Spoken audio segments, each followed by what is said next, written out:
What is up? We are back with a brand new edition. What's up, party people? Excuse me. My name is Jen. I'm your manifestation bestie, where I teach you how to leverage the law of assumption to work in your favor. I obviously know that sounds good. So click that follow button, subscribe button, wherever you're watching from. Also, if you're interested in having me manifest your SP for you, or you want to work with me one-on-one to figure out where you're going wrong so you can get your shit right, all links in the bio. I've got text coaching, WhatsApp community, guided meditations, hypnosis audios, all the fucking things to hook you up so you cannot fail but only succeed. That's what this is all about. Okay? Plus, I've got a couple amazing things that are going to be at your disposal this, we'll say next week. Need a little bit of time to put it all together. So, anyway, if you have any questions regarding your SP or anything in general, go ahead and drop it in the comments, because I teach all things. SP is what we mainly talk about here. If you want to know how to lose weight, I lost over 100 pounds in less than 11 months. No diet, no exercise. I've helped over 82 entrepreneurs now hit 7 figures in the business in a short amount of time. There's that. And then, I've also manifested 2 successful businesses of my own and buttloads of cash. So I'm good at it all. I'm here to help you be good at it all. Okay? Good. Flashy. I'm excited for you. Of course. This is all working out. Okay. Also, we have a new contest we're launching every time we go live here. I go live every day at 10 o'clock Pacific time here on TikTok. But if you ever miss a live, I always put them on the tube of you. Link is in the bio. Subscribe while you're there. Watch the replays. Share it with your family. Just not your SP. That'd be weird. You know what I'm saying? Ooh, look at that. Very cool. Also, for anyone that reposts the live, you're going to be entered to win some amazing fucking prizes, of course. But just tag FYP, hashtag. You know what I'm saying? We're trying to get in times here around here in TikTok land. Okay, cool. Yeah, see, let me take a looks. Hey, Elena. Long time no talk to, sister. I talked to her this morning. Hey, Kathy, girlfriend. Liz, I will take a look-see at that too. I was busy 20 minutes ago, if you know what I mean. Anyway, Casey, let's check it out. I don't know when me and SP are home, we're good. But the moment he goes out in public, oh, thank you, Lindsay. Goes out in public, he blocks me again. Okay, so Casey, you need to break pattern, right? I say this over and over again, is we need to break patterns, okay? You cannot repeat the same cycle, right? You're good when you're at home, because that's odd, okay? Because let's look at it this way. That's odd, which we're going to talk about some disturbing fucking information going on around TikTok, because my job is to break it down for you and to help you realize that a lot of things people say on TikTok regarding manifesting and SPs and so forth is it doesn't make any fucking sense if you just look at it from a logical perspective.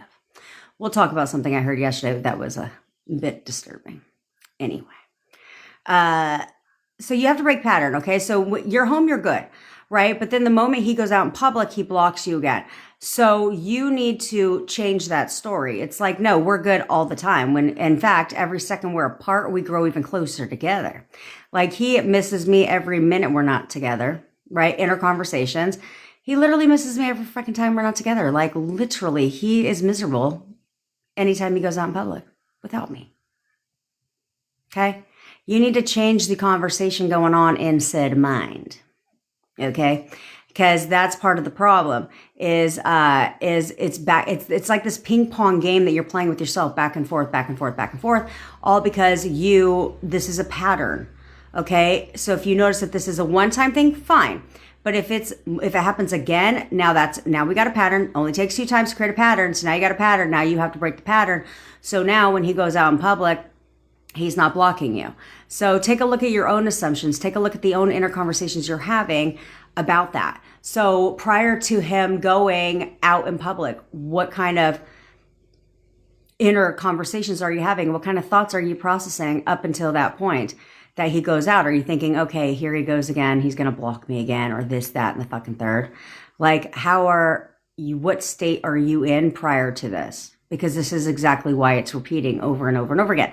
So good thing is, bitch, you just got to change it around. All right. Change it around. Break the pattern. Which we will talk about. Hold on a sec. Like last night he had this project and I helped him and now he's got me blocked on everything. Yeah, see that's a strange behavior. So most likely that's exactly what's going on is you're in yes, Bevy. That is why I didn't answer you. But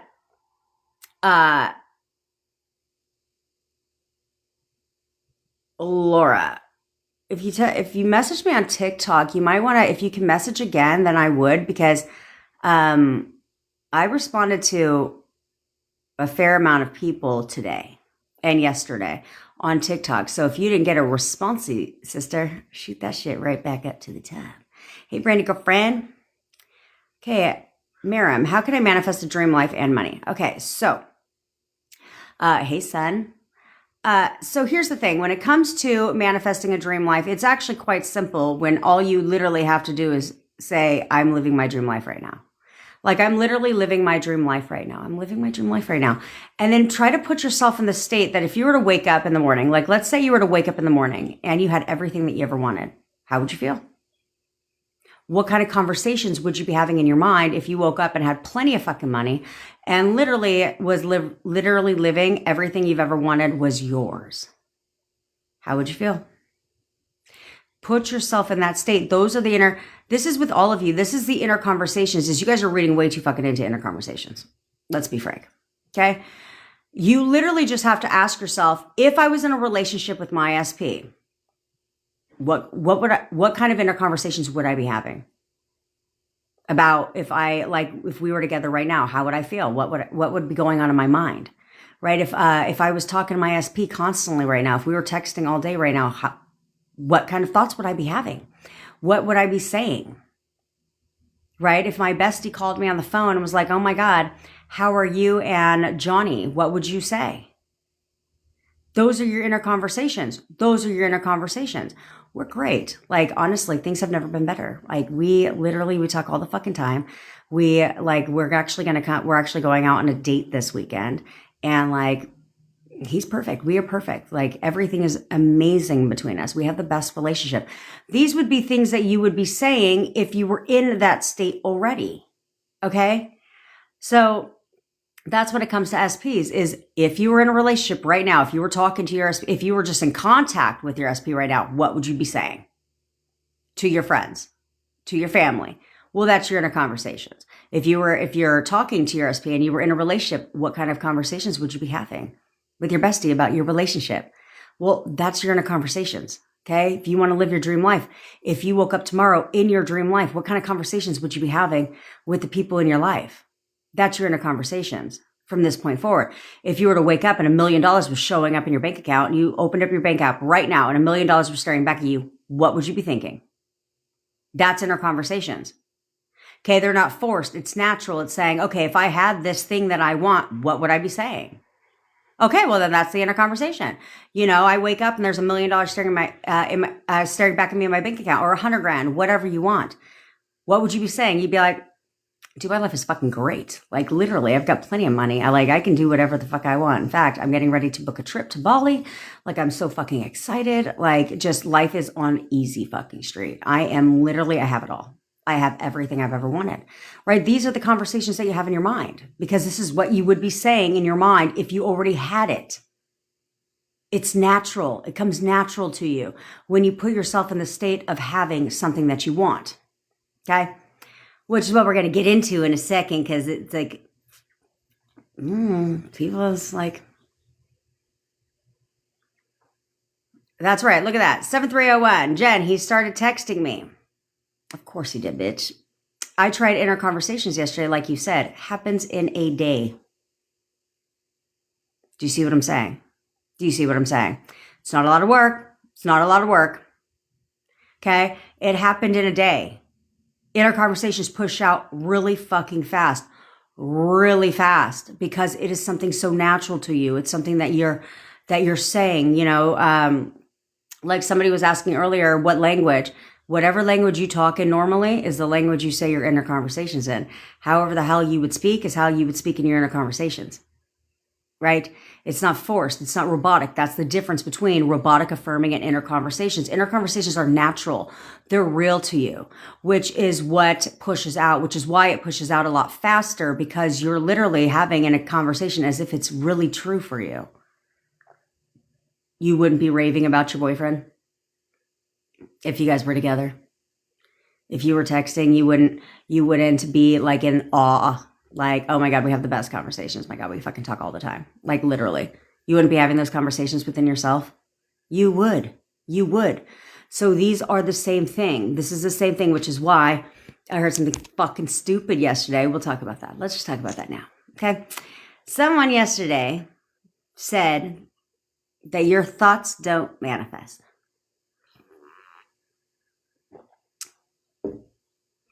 So I try to give people the benefit of the doubt. And I said, okay, so let's think about that for a second. If your thoughts don't manifest, then I was trying to think, okay, so then what does, according to them, what does manifest if your thoughts don't manifest, right? So, okay, so I try to play all the scenarios. Okay, so you just need to decide. Okay, but okay, so in order to decide, don't you have to have a thought to decide? Yeah, that's what I thought. Okay, so then just act as if. Okay, so if you're just acting as if, don't you have to think as if you're that person that has what you want, which is also a thought. Okay, got it. So then just live in the end. Okay, so in order to live in the end, then don't I have to think from the end? Oh, that also requires another thought. Got it. So what else do they say? Oh, just change your IMs, right? Change your IMs. You got to change your identities. Okay, great. But in order to change your IM identities, don't you have to think about the new identity to create the identity? Oh yeah, that's right. You do. So regardless of how you want to slice it, you have to think in order to get into that state, in order to do whatever it is that they're telling you to do. It still requires a thought. So while you want to say your thoughts don't manifest, but then you're saying but in the same breath, you're saying you've been manifesting on autopilot your whole life. Well, then how the fuck have you been doing that? Oh, that's right. Because you've been thinking thoughts that have been producing into your reality. See, everything at the end of the day boils down to thoughts, logically speaking. So where somebody's going to come out and say that your thoughts don't manifest, to me, it just sounds like complete bullshit. Let's call it what it is. That's what it is. Because everything starts with a thought. You don't do anything in this world without first having a thought about it first. Okay? I didn't just sit here and, because it's like saying that we're all walking around with no mind, because we're thinking thoughts all day long. And that's curating. So if I want to be rich, then I have to think as someone who's rich. That's a thought. Duh. If I want to be with my SP, then I need to think thoughts as if I'm with my SP or towards what I want. It's still a thought. Like, you know what I'm saying? You don't get off your ass to fucking go to the kitchen without first thinking you need to get up and go do something. Okay, you don't do laundry without being like, I gotta do laundry. Then you go do laundry, right? You're not walking around not thinking at all and then just doing. That doesn't make any sense. This is why I say they don't know how the subconscious mind works. Because if you're consciously creating, because this is what they call it, consciously creating, that's from your mind, which processes thoughts. That's how you consciously create. Isn't that how you consciously create? And that's what they say, conscious creation. See what I'm saying? So you guys got to be careful what you're consuming on fucking the internet, okay? Be careful who you're listening to and what you're consuming on the internet, and ask yourself, does that make any fucking sense? No, that doesn't make any sense. So I had to address it because I tried to think of like all the scenarios that people teach on manifesting, and I was like thinking about everything, and I was like, no, everything still stems from a thought. Everything still stems from a thought. So there's that. So yes, your thoughts do manifest. Your thoughts are the only thing manifesting. Your inner conversations, your thoughts, all of that shit is what's manifesting.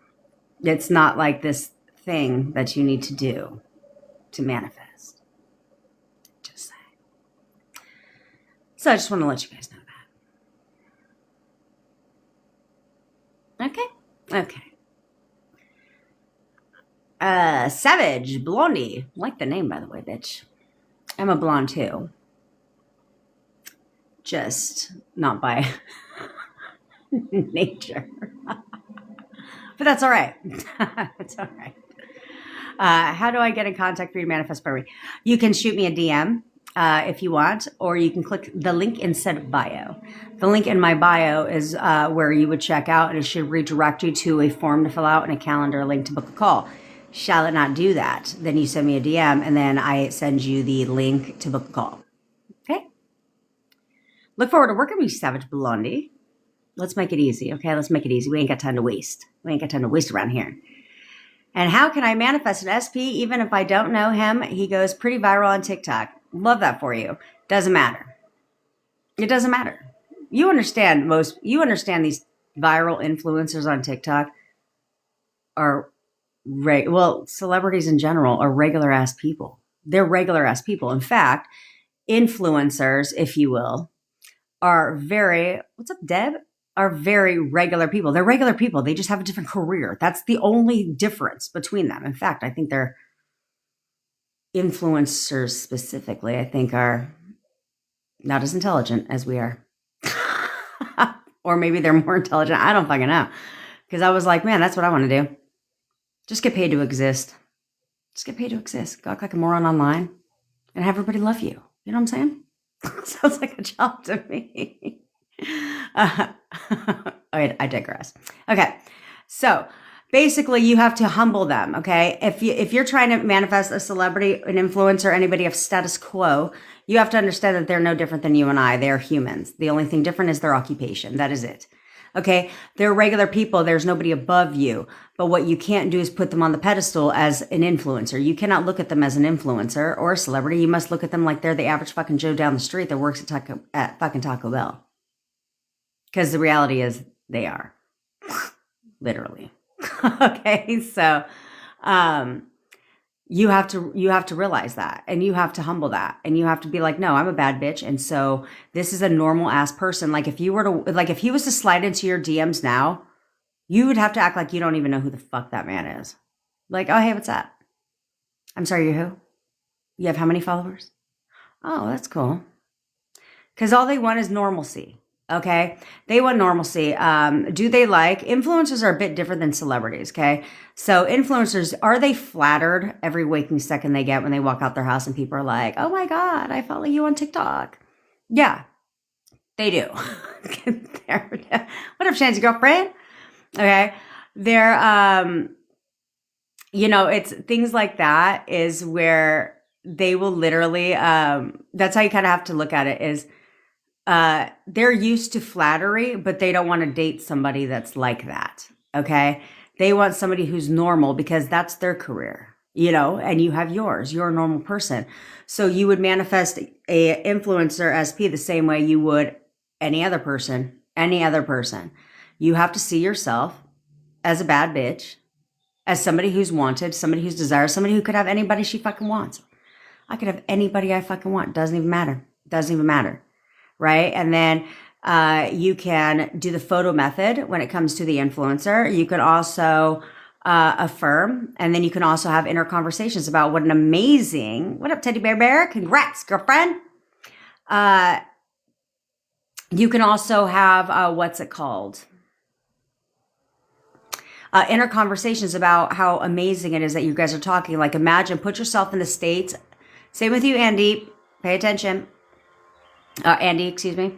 If you are, have inner conversations, like imagine yourself right now talking to this influencer on TikTok. Like he's in your DMs right now and you guys are having this total conversation. And it's like, what kind of inner conversations would you be having? What would you be talking to your bestie about if he slid into your DMs right now and you were talking to him?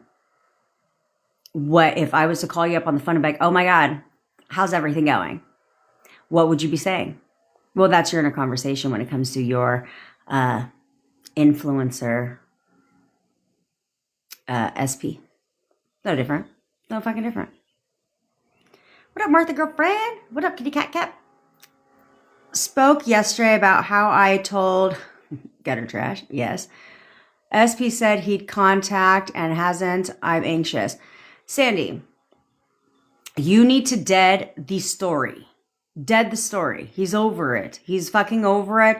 In fact, you know, like, okay, so you're in a conversation should be going something like, yeah, dude, he's totally over. In fact, he's great. Like he's actually very relieved that it's out in the open now. That he doesn't have to hide anymore about the relationship that we have, and now he's so proud of it. And so now, like, we can move forward in our relationship because we don't have anything to hold us back, right? Different things like that is like the inner conversation that you should be having. The inner conversation you should be having, because it's you, but you're anxious because you are holding on to the assumption that he's upset, that this went wrong. Now, moving forward, you need to think about this shit before you act. You know, this is where these sayings come from. Think before you act. That's why. That's why. Because you wouldn't have regrets. If everyone would think before they acted, you wouldn't do half the shit you do. Let's be frank. If you would think before you acted, you know, but oftentimes we react and now we think about it and we're like, fuck, you know, now we have regret. Now we feel guilty. Now you're feeling anxious, all of this shit because you didn't think before you acted. And that's fine, but pick yourself up and move forward. He said he'd contact you. Take him at his word. He's contacting you right now. Actually, he's totally over it. You know, he's glad everything is out in the open now that we can move forward in our relationship and everything. And you know what? Right now, I already know what's going on behind the scenes. Right now, they're fucking arguing. Like they cannot stop. What up, Mariah girlfriend? They cannot stop arguing over me right now. And he's just glad to let that out so we can move forward. Because you do know that they're arguing right now, right? That should be like the obvious conclusion, is that clearly there's problems in that paradise. Because everything, you know, what's in the dark shall come to the light. That's where that saying comes from. You just force the 3D to have it come into the light. But what can you do about it? The only thing you can do about it is revise. And so you can revise it if you want and like visualize the outcome being different. Or hear in your inner conversations, hear him telling you what you want to hear. Like, hey, you know what? It's all good. I'm glad it came out. Like, you know, let's just move forward, you know, together. Hear him tell you that. But take him at his word. He said he'd contact you. He hasn't contacted you yet. That's because you're doing nothing but worrying and questioning if he's going to contact you, which is why he can't contact you, because that's the mentality you're in right now. Get out of it. Get out of it. Now, do you understand? My husband took our older daughter to the gutter trash. I need help. I was doing so good. Okay. So, Daisy. Thanks, Shanti girlfriend. Okay, Daisy. Are you creating the wedge between gutter trash and your SP? If you're not, that's what I strongly suggest you do. Okay, you will get all the confirmation you need. You won't even have to worry about it. You will automatically get the confirmation. So what I would do is I would create the wedge between gutter trash and SP, because she's going to do what everybody else does, and that is force of 3D, and forcing the 3D doesn't work, as you know, as I know, as everybody else knows.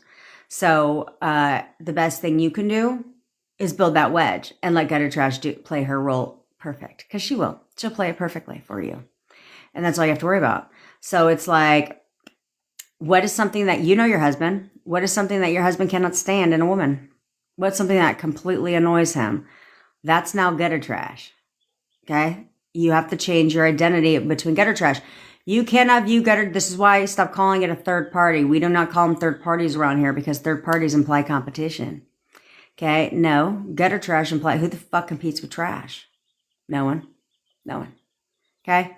So you have to understand, well, you shouldn't. So you cannot view her as an obstacle standing in between you and husband. You cannot view her as an obstacle. So instead, you want to change her identity. You want to change how you're describing her, how you're looking at her. And so you want to sit there and tell yourself, my favorite one is crazy. Okay? It works very fast.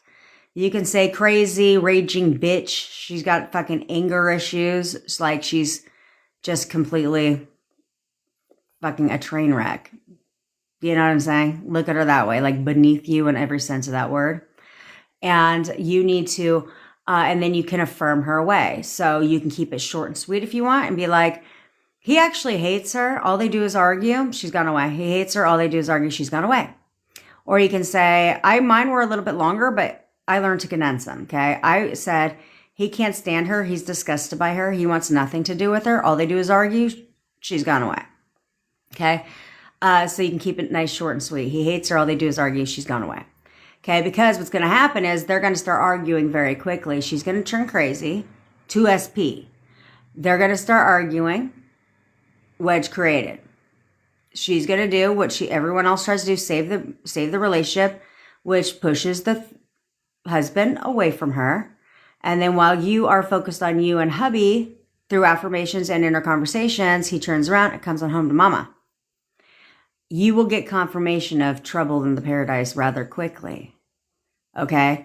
You won't have to seek the confirmation. You will get it automatically. He'll start talking about it. And so forth, okay? But stay the path. Do not react. Do not react, because there's a turnaround. But if you react over little things like that, all you're doing is setting it back. We don't want to set it back, okay? You're not ruining things. You just set it back. We don't want to do that. We don't want to do that. We need to stay focused. Only see your husband as, loyal, faithful, and committed to you, and only you. You're the love of his life. He cannot imagine his life without you in it. Like, literally, he is completely, you're the only one he desires. You're the only one he desires. He can't stand to even look at another female. He can't stand another woman, period. Okay, he's loyal, faithful, and committed to you, and you need to see him as that husband. You cannot see him as the dishonest, disloyal husband, even if that's what your current reality is showing. You can't see him as that. You have to see him as loving, perfect hubby. Okay? And we'll talk about it more when we speak, Daisy. I know he's coming back, always does, but when I show him love, starts not being involved. Okay, so here's the problem with knowing, and there's nothing wrong with knowing he'll come back. However, if him coming back is a pattern, which by the way you're describing it sounds like it is a pattern, okay? Because you said, I know he's coming back, he always does, okay? Always does implies he's done this more than once. That's part of the problem. Because if you know that they'll come back, because they always do, they have to literally leave to come back. They literally have to leave to come back because that's what you know about him. Versus, no, motherfucker, when you come back, you're here to stay, bitch. You are here to stay. You're not going a damn place. And I don't mean like in the movie of Misery, okay? I mean like willingly. He's not going anywhere, okay? But when you show him love, he starts not being involved. That is because you're questioning how he feels about you. Because even though he's back, he'll be doing certain behavior or doing certain things, or you're questioning how he's going to receive your love versus changing that and using an insecurity of yours and leveraging that and saying, okay, no, every time I show him love, he starts to not be involved. So no, I'm going to flip the tables now. No, he is constantly showing me affection. Like he cannot get enough of me. Like literally, he cannot get enough of me. He's always showing me affection. Every day he shows me that he cares about me. Okay. And every day we grow closer and closer together. Like we are so deeply connected. He's all over me. Right? Toot your own horn, as if he was that person that was constantly showing you affection, that was doting all over you, that just could not get enough of you. What would you be talking about? How would you be describing him if he was that perfect person for you? What does that look like? This is where you guys need to get very clear on your descriptions of your SP. What the fuck is it that you have a problem with? Start there. Okay? You know the things that you love about your SP, and that's great. But what are things that you have a problem with? Okay, well, that's now who he is. That's not who he is for you. It's like, okay, well, he's great, but this, on the other hand, I'm not really caring for that shit. So let me go ahead and change that now, too. Oh, this, yeah. I've been tolerating this far too long, so let me go ahead and change that about your ass, too. Oh, you know what? I don't really like the way you chew your fucking food, so let me change that shit about you, too. You know what I'm saying? Whatever you want. Whatever you want. But then to not react. Like, you guys have a set of standards, if you will. You guys have a set of expectations. But it's like you have expectations that you want out of your boyfriend or your girlfriend or husband or wife, but yet you keep them to yourself. I'm not saying verbalize the shit, but it's like, I want these things, but I'll just keep it to myself. And then I'll continue to get all fucked up in my thoughts and in our conversations every time he doesn't do it. That's because all you're doing is coming out from a negative perspective. So it's like, he doesn't show me love. Oh, I'm sorry. Did you think that all of a sudden he's going to start showing you love? Or are you going to sit there and start pepper that into your description? Like, no, that motherfucker shows me love every goddamn day. Every day. He just can't get enough. Right? So now he starts to do those things. Oh, you know what? Communication? Yeah, that's been a problem. Yeah, I don't really like how how his lack of communication. So cool, sick. Now he tells me fucking everything. Now he tells me everything. Turns off his location every time he leaves the house. I don't fucking think so. I've tolerated that shit, but nope, not anymore. In fact, he tells me everywhere he's going. He keeps nothing from me. He tells me everything. Okay? Instead of tolerating the bullshit, because you're not tolerating it, you're bitching about it. They're not doing this. They're not doing that. They're not showing up this way. They're not showing up that way. Then change it. What's the alternative? You want to continue to bitch about it, or you want to change it? Because you can change whatever you want about somebody. Whatever you want about somebody, you can change. But you need to discipline your mind. Stop reading into shit. Stop reading into something. Like, you guys should be able to go. You should be able to go. And I'm not saying you can do this, but if you're talking to your SP right now and you're in constant communication, you should be able to go one day without hearing from them and not get your fucking panties in a bunch. If you didn't hear from your SP for one day, it shouldn't affect shit when it comes to you. It's called being an adult, okay? It shouldn't affect anything. What the hell's the game plan in a marriage? God forbid this man goes on a business trip and he's in a board meeting in the middle of the day. What are you going to do? Freak out and get your panties in a bunch? And then God forbid he has to go out to dinner with clients and entertain them for the night and gets tired and goes home and goes to bed. What, are you going to sit there and wreck your brain all fucking day long? Is that what you're going to do? Maybe, Bevy. Can't do that. You can't do that. You have to be able to go a day and be secure in your relationship. Stop questioning your relationship every second you fucking get and go and be secure in it. Be secure in it. You don't hear from them? Okay, so obviously they're busy. Obviously they're fucking busy. And if you're in communication with them and you want to talk to them so bad, then fucking shoot them a message. But don't get your fucking panties in a bunch if they don't respond right away. Who gives a shit? Who cares? I don't. Do you think I care? No. I give everything the meaning I want it to mean. Nothing else. I don't even entertain something else. Because every time I entertained something else that wasn't beneficial to me, guess what? The shit would slide back. Every fucking time. So I don't give it another option. I don't let my mind go there at all anymore. Like, no, for what? For what? I could not hear Like I could not hear from someone for 12 hours and not really give two fucks. Instead, I go about my day. And you know what meaning I assigned? Yeah, he's busy right now. He's just playing. I know he's playing video games. It's totally fine. Who gives a shit? Who cares? And then guess what? Everything is fine. Everything is fine. Because I didn't react every waking second I get and assign and allow my mind to assign negative meaning after negative meaning after negative meaning. The two words that hurt you the most are I think.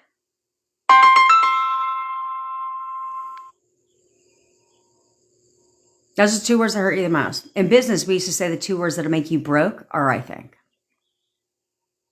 Because whatever follows that is always the negative. It's always the negative. Versus the two words that would benefit you the most could be I think, but if you thought positively and assigned positive meaning to fucking everything. And you said, you know, I think he's missing me right now. But no, instead you guys are like, no, I think he's talking to somebody else. I think he's pulling away. I think he's leaving. I think he doesn't want to talk to me. I think he's ignoring me. I think I'm not his priority, clearly, because he's got a million other things to fucking do. Who gives a shit? You have nothing else to do. Do you have nothing else to do? Because even if I had nothing else to do, you know, let me tell you, weekends are overrated, by the way. I find that I relax more during the week than I do during the fucking weekend. Why? Because I save like lengthy ass meals. And I'm like, I'll cook that on the weekend because it'll give me something to do. I didn't even fucking relax till like 7:30 last night. And I was like, during the week, I'm like relaxing by 5. The fuck?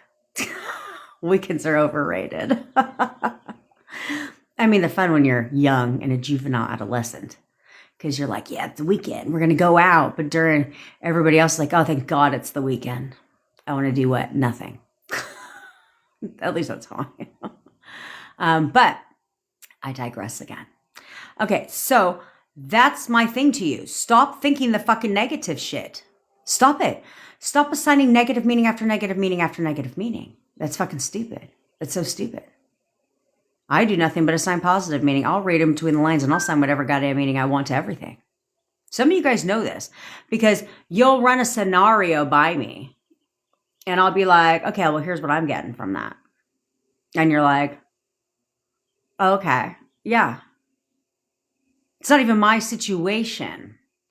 And I can still find the silver lining in your situation because I'm just that way. For what? I'm not going to assign negative meaning for shit. Everything has the meaning I want it to mean. Everything. And I don't give a fuck. There's no excuse. There's no excuse. There isn't. Because then you guys get upset when they say something you don't like. But they only said something you don't like. Because prior to that conversation, you got your fucking panties in a little fucking bunch. You didn't hear from them for 12 hours and all you did was freak out and flip. And all you did was freak out and spiral in your thoughts about why they aren't contacting you. And then they contact you. They're like, sorry, I was bitten. Now they got an attitude. Yeah, I'm sure they do. They only have an attitude because you've had an attitude for the past 12 fucking hours. You didn't hear from them. Versus, as soon as they pick up that phone, you should be like, hey, honey, how's it going? I'm good. How was your night? It was great. It was great. How was yours? Yeah, that's how it should be. And there is no scenario you're going to hit me and be like, but Jen, no, you don't. No, I don't understand. I don't understand. You're damn right. I don't understand. Oh, kitty cat. Yes, I will. I will respond to you. Inner conversations are just things that it's like talk. It's like you're talking. It's a one-sided conversation. Okay. You can do two-sided conversations. They call that the telephone technique. Okay. Where it's two sides of a conversation. So you can do that. There's two, let me reframe. There's two types of inner conversations you have. Okay. One is yourself, where it's like your inner pep talk. It's your inner pep talk. It's your inner reminder. Okay. Where you can literally be like if you know how they feel about you, you're thinking about things they've told you in the past. Okay. So you can literally sit there. My inner pep talk will be something like, Yeah, I know exactly how he feels about me. I literally know exactly how he feels about me. Like, he absolutely is in love with me. And we're starting our life together. Like, everything's great. We're fucking fantastic. We have the best relationship. Right? So that'll be something like an inner conversation that I would have to myself, like a pep talk, like a reminder of where me and SP stand, as if it's true for you. Okay. For you, be as if it's true for you. Okay. So then the other inner conversation you would have is where you recall what they have said out of their fucking mouth. If you can hear their voice, great. Hear them tell you the things that they've told you before. You're not making the shit up. You're not making the shit up. And so then, so that's a second type of inner conversation you can have, where you could just hear him telling you all the things he's told you in the past, right? Third inner conversation you can have is to remind yourself of things that he's told you in the past. So you can replay a conversation that you've had or things that he has said to you, but as yourself, like in your own voice. If you're not one to hear their voice, you can literally be like, yeah, no, like you can think about the last conversation you had that was great, and you can replay that in your mind from your own voice, right? You can literally like just imagine, be like think the last time, and you'd be like, yeah, no, he absolutely, like you can just hear the conversation. How do I describe this without using my most recent? Because I can't. Sorry, guys. So it'd be something like, let's say you had a conversation with your SP. This could have been 2 fucking years ago. I don't really give a shit. Okay. You could literally in your mind be like, you can imagine what was said in that conversation. Like,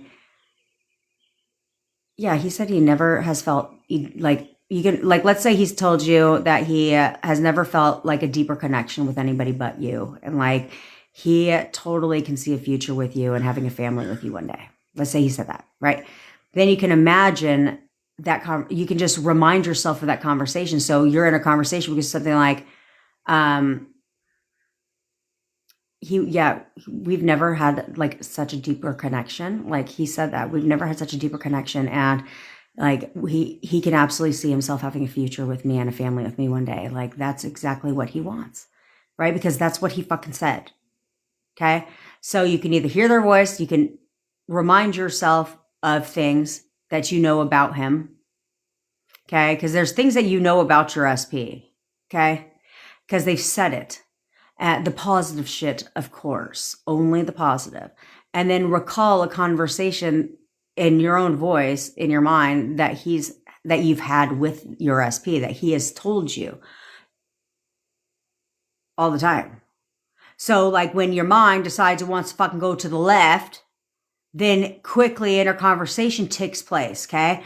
So if you're over here, like, I haven't heard from him today, like, what the fuck? Why hasn't he contacted? Like, why haven't I heard from him yet? Like, we're still in no contact. Be like, no, like recall the last conversation. No, I know exactly how he feels about me. Like last time we talked, last time implies it could have been tomorrow. It could have been yesterday. It could have been 5 years ago.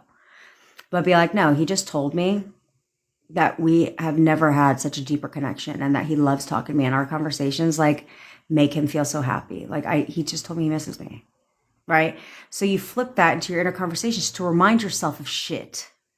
So your mind doesn't go left. And when it does, you bring it back through your inner conversation of remembering what the fuck he said. That's it. That's all.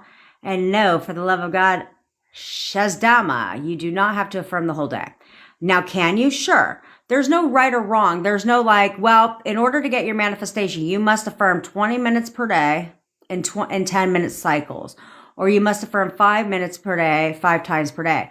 I set that as a baseline for you only because a lot of you lack a routine, okay? But we function in life off of patterns, okay? Off of routines, okay? So when you get up in the morning, you have your morning routine. That's why it's literally called a morning routine, right? When you go to bed, you have your evening routine. Shit, you probably have a routine the second you get off of work. Take the same route home. You do the same shit. You get home, what do? Same thing you probably do every fucking day, right? You have routines. So it helps to change and make this a routine. You don't have to affirm your life away. However, you cannot discipline your fucking mind. And if your mind tends to go left a lot, well, then I find it easier just to affirm. There's no right or wrong.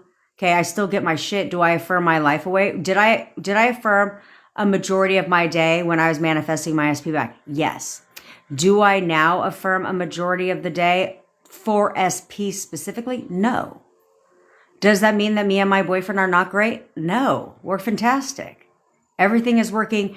Everything is perfect. Everything is perfect because I control my inner conversations now. Okay, where I remind myself of certain things so that your mind doesn't go left. I assign positive meaning to everything, and then I affirm for other shit, like my BBL. And that's because I already have my SP back. You know what I'm saying? Like, me and my boyfriend are great. So do I still continue? Yeah, because I'm moving to the next step. Duh. Okay. I'm moving to the next step with me and my boyfriend, but I don't have to affirm my life away because I found it a lot easier to control inner conversations. I found it a lot, if for lack of better terms, less pressure, if you will, because some of you guys, when you guys robotically affirm, you put too much pressure on it. Okay. Or you force it, versus I felt inner conversations just become more natural and put you in a better state because a lot of you guys say, do you have to believe your affirmations? Like as if you're fucking affirming for a unicorn to fall out of the goddamn sky. Like, what are you affirming for? Where you're like, do you have to believe your affirmations? No, you technically don't have to believe your affirmations. No, you don't. But why is it so hard to believe that your SP would text you? Let's be frank. Let's be frank. Okay. Like I said, you're not affirming that a big duffel bag of $1 million is going to fall out the sky and land on your porch. Yeah. You might not believe that shit while you're affirming, right? But what you're affirming for when it comes to you and your SP is shit you've already experienced with your SP. So what is there not to believe? I'd understand that more with somebody who's trying to manifest a celebrity SP or an influencer. But you're manifesting somebody you fucking already run a relationship with. So what is there not to believe? It's not what you're affirming for is not completely unrealistic. Is it? No. So what's there not to believe? You've already experienced that from your SP. So I find it weird to not do you have to believe it? I mean, no, I didn't sit there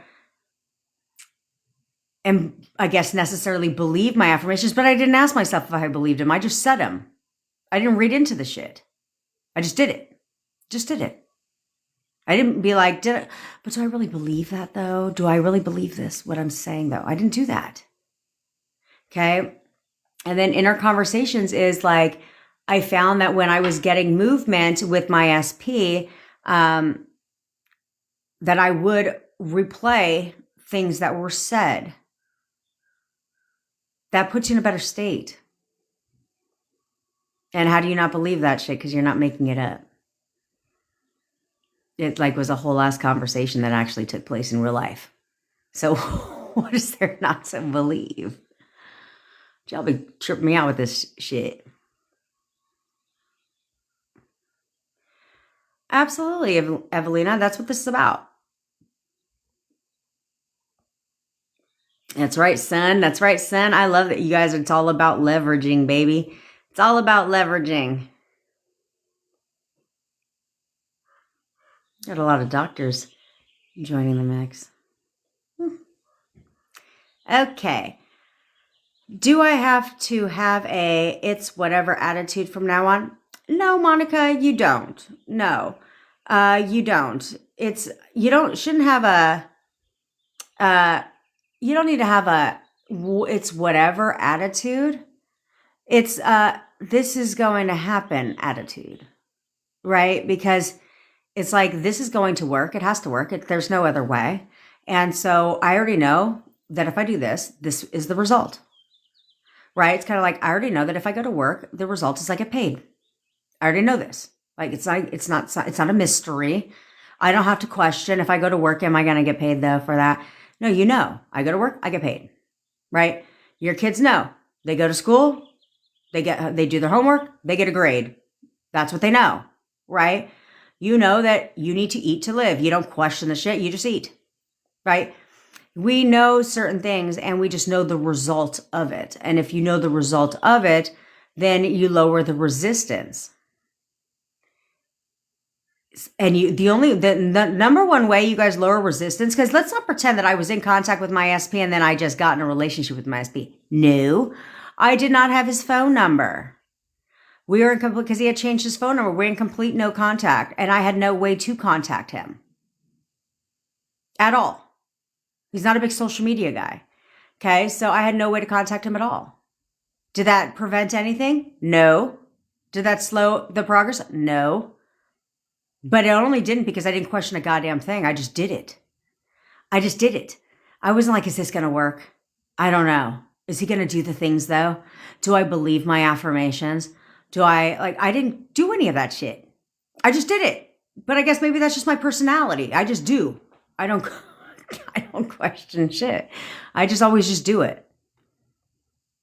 I'm like, then you were fine, right? Then you were fine. But you didn't sit there when you learned how to ride a bike and assess the whole matter before you jumped on that shit, did you? No, because if I would have done that, maybe I wouldn't have this big gaping scar on my knee.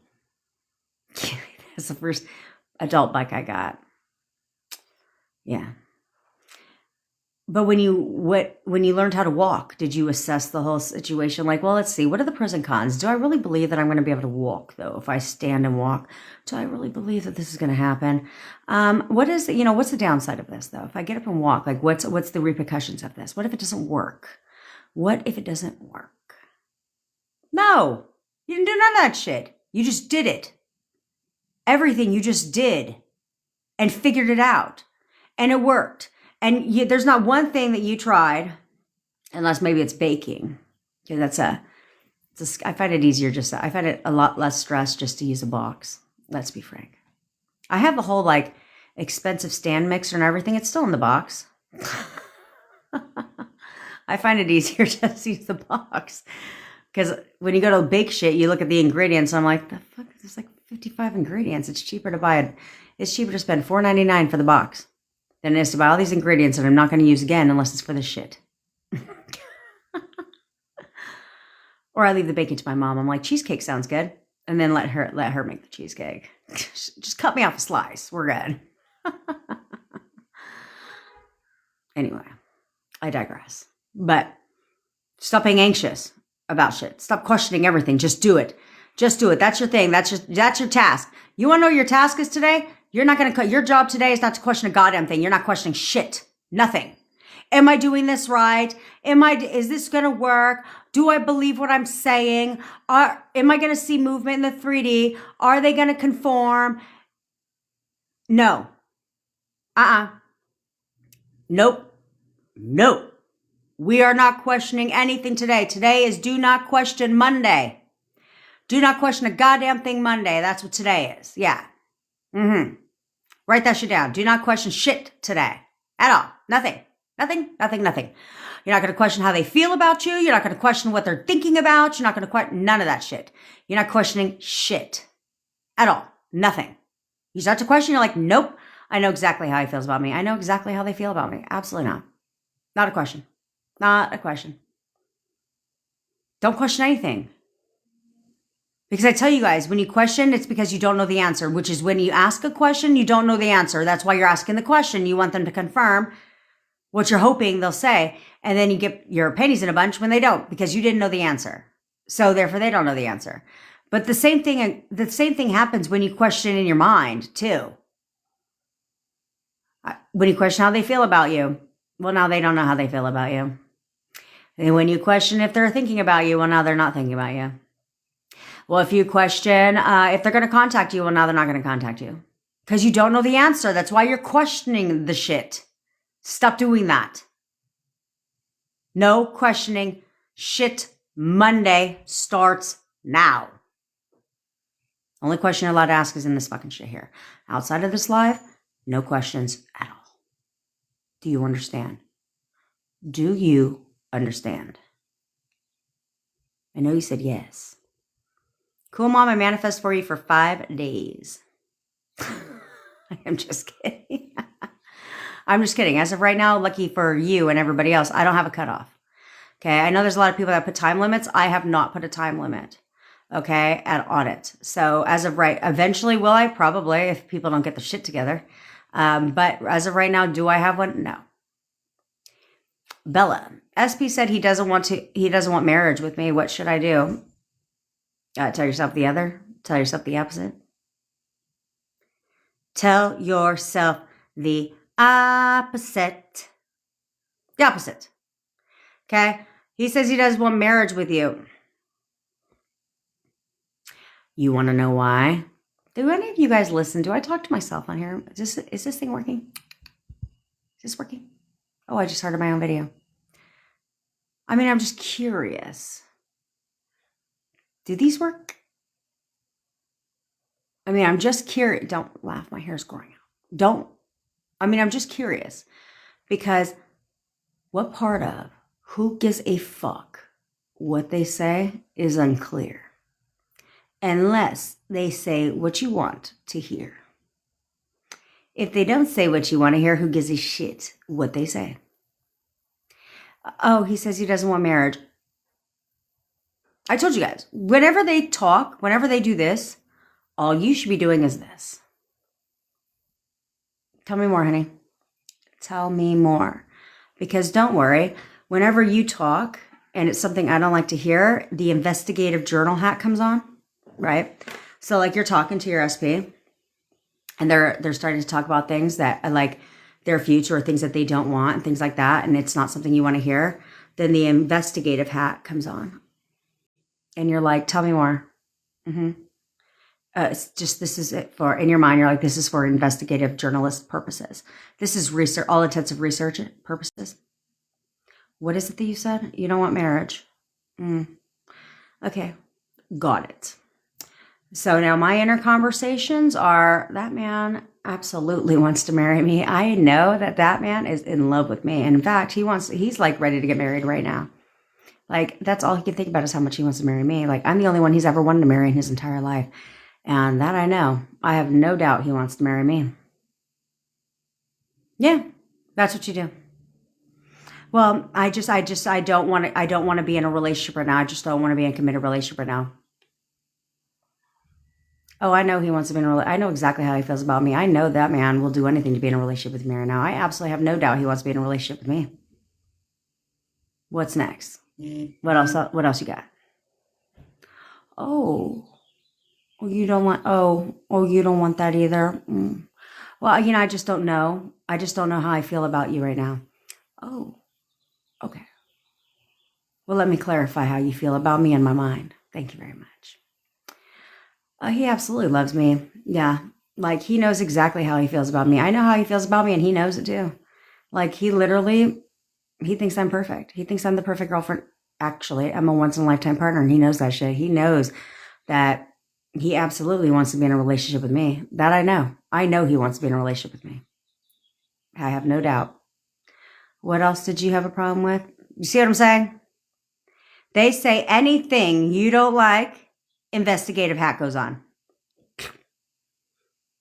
Like a reporter. I'm sorry, what was that? I'm taking mental notes here. What problems do you have? Got it. Because it's feedback for you. It's all feedback for you. That's all it is.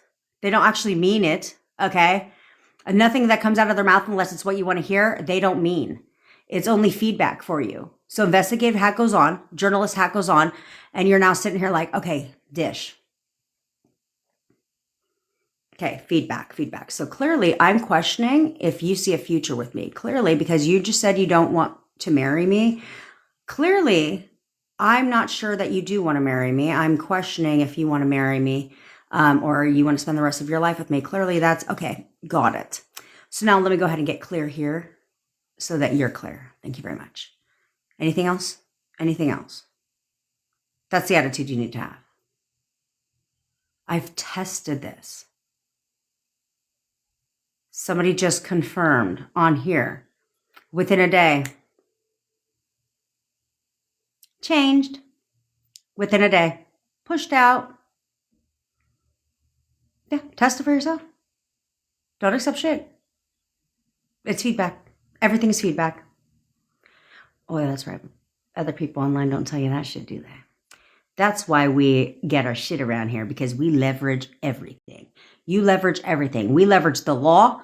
We leverage everything that comes out their fucking mouth. If it ain't shit we want to hear, we leverage exactly what they told us at the time of breakup. We leverage all that shit. Because when you do that, you get your shit. We get petty with the law. That's what we do.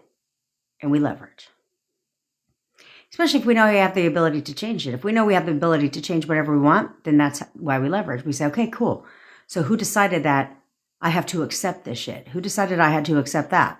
If I can change things, then I can change whatever I want, including their mind.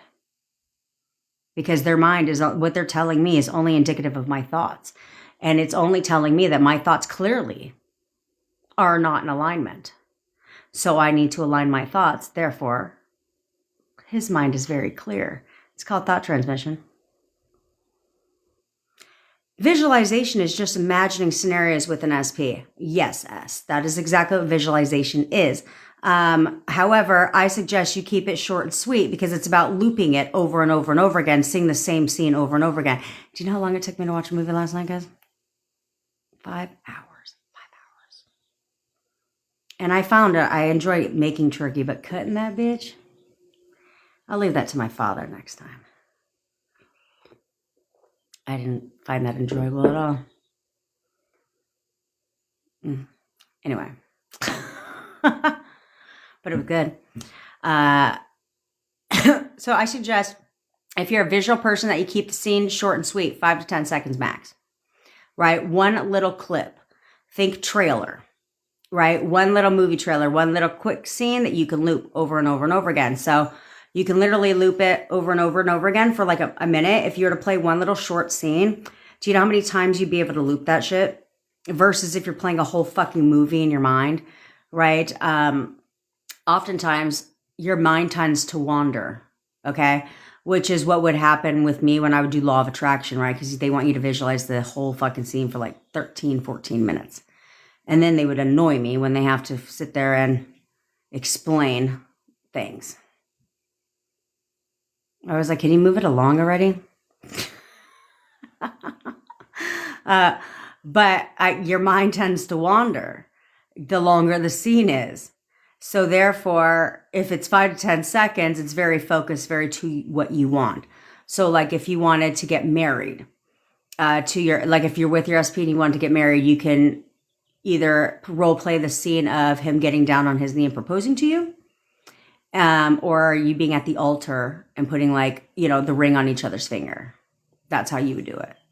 Okay. Something super quick, super simple. If you want to, if you're not in contact with your SP, then you can visualize your phone and you just looking at your phone and just and your SP's name keeps popping up, right? As a text or a phone call, things like that. You can see that.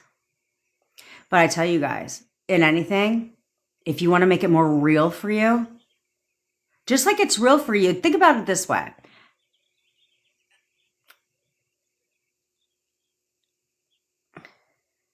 There's only one reason why you guys cry and get sad. Because the thought triggered the emotion. Okay? No one wakes up and is just like, no. It's not how it goes. It's usually a thought that triggers the emotion. Okay?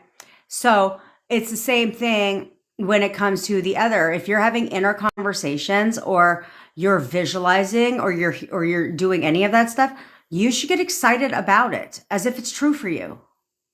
Get excited about it. Would you be crying because you and your SP are texting all day, every day? I don't think so. Would you be crying because you and your SP are in a relationship? I don't think so. But if you were texting every day, you and your SP, how would you feel? If you were in a relationship with your SP, how would you feel? Because remember, do you have to feel it to be real to manifest? No. But if we know how the subconscious mind works, the more you can get into the state of having it, the quicker it shows up. So if you channel and you get excited about the shit, like as if it's real for you now, like this is happening, and you get excited about it, it just adds more validity to it. Okay? Now I'm not saying you got to dance around the fucking house and be like, but like you could have conversations in your mind and like laugh about it. What's the worst that could happen? It makes you fucking feel good. Because last time I checked, crying doesn't make you feel good, does it? No. So if you're looking for, at the bare minimum, just to feel fucking better, why don't you try having the inner conversations, but get excited about the inner conversations if it's fucking happening. Be like, hell yeah. What's the worst that could happen then? You feel good. Again, you don't need to feel it to be real for it to manifest, but it puts you in the state of having what you want, which is what speeds things up. Instead of working hard to put yourself in the state and staying there, it's a lot easier to just channel the feelings of as if that shit is real, having the inner conversations as if it's happening already, and then getting excited about it like, fuck yeah. Yeah, that text is mine, bitch. That text is mine, because we talk all the time, and I'm so excited because that's exactly how you'd fucking feel if you woke up in the morning to a good morning, honey bunny bun text from your SP, or you woke up to seeing that you missed a call from your SP. That's how you feel.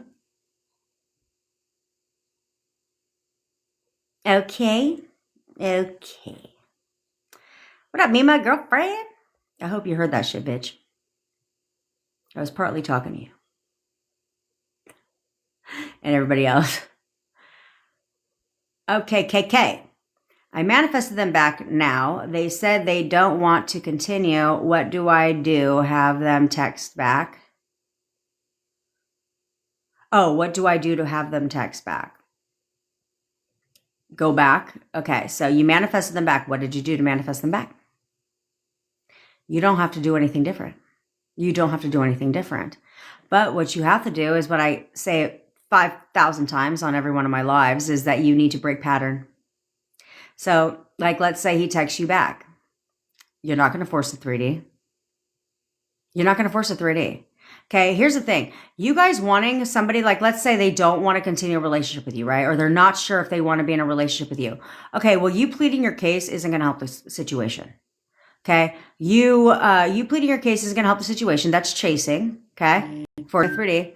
And then you continuously wanting to talk about your relationship with your SP also isn't going to help the situation either.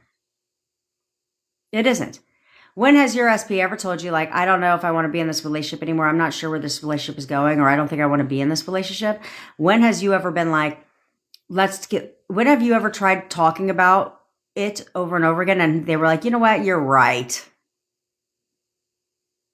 Let's give this a go. You're right. I love you.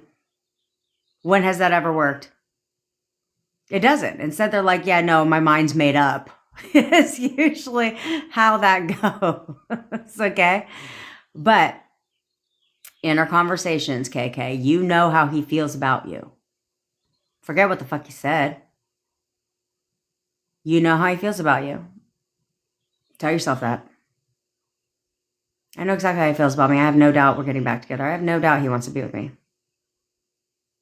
I have no doubt. In fact, he's going to text me back right now and tell me everything that I want to hear. Tell yourself that. Give it a whirl. Give it a go-go. And then come back and report back when he says what you want to hear and messages you back and says, excuse me. Actually, I've changed my mind. I see things very clearly now. Of course you do, honey. You're welcome, babe. You're welcome. Anything else I can clarify for you, you let me know. That's the attitude you need to have. First of all, it makes it a lot funner, does it not? It makes it a lot funner, especially when they do the shit. Then you're like, yeah, that's right. Anything else I can do for you? You just let me know. Anything else you're unclear about, you just let me know. I'd love to elaborate in here. Don't worry, honey. I got your back. That's what couples do. They support each other. They have each other's back. And I'm here to make sure that I got yours, honey. No one rides for you harder than I do, baby. Come on. You have to laugh at that shit. Because then you can be like N here. Where she said, Jen, photo technique worked.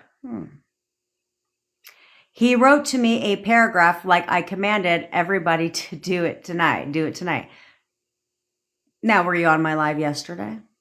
Because that's exactly, she's not lying. That's exactly what the fuck she said. That's exactly what she said. She was very specific. He's going to write me a paragraph, bitch, not a one-liner. I want a whole goddamn paragraph. Yeah. And what did she get? What she asked for. Excuse me. She didn't get what she asked for. She got what she commanded. You know why?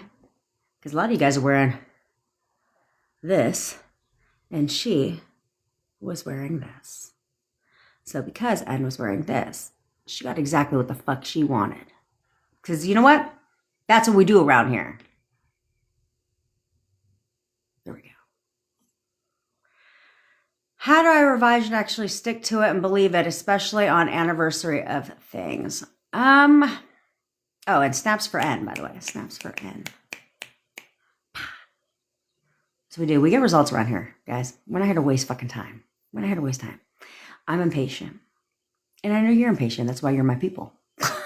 We get our shit. And we're not waiting for shit either. Certainly we're waiting for people to make up their minds. For what? When we can help them along. Oh man, manifesting is so much fun. When you make it fun. When you make it fun. How do I revise and actually stick to it and believe it? Okay, Ken, so you don't need to revise. Like, not everything needs to be revised. Let's be honest. I say this, I've never been big on revision. Only because I find it very hard because in my opinion, revision requires another level of delulu, right? Like, this is delusional. Revision is, because it didn't happen at all that way. So you would literally, and that's where I kind of had a hard time grasping the fact of revising a breakup. How the fuck do you revise the breakup? What are you supposed to imagine instead? That you just had a great fucking night and nothing transpired? I mean, I guess, but it's just never been a thing of mine to do that. But you can revise different ways. You can revise through affirming as well, right? Like, we've always been together implies that you've never broken up. We've always had the perfect marriage. We have literally always had the perfect marriage implies you've never gotten a divorce, okay? Or you're not getting one, right? So always implies that nothing else has changed. Like, I've always had a lot of money implies you've never had money problems, okay? So things like that is how I would revise. If I was going to do a revision at all, that's how I would be. That's how I would revise. So it'd be like, let's say you guys have gutter trash. I'd be like, no, he's never loved anyone but me. Like, he never loved her. He never loved her, right? Then that goes away. Things like that. I'm the only one he's ever loved. Implies he's never loved anyone but you, right? Things like that. So you would use the term always would be how you would revise that and actually stick to it and believe it. This is the part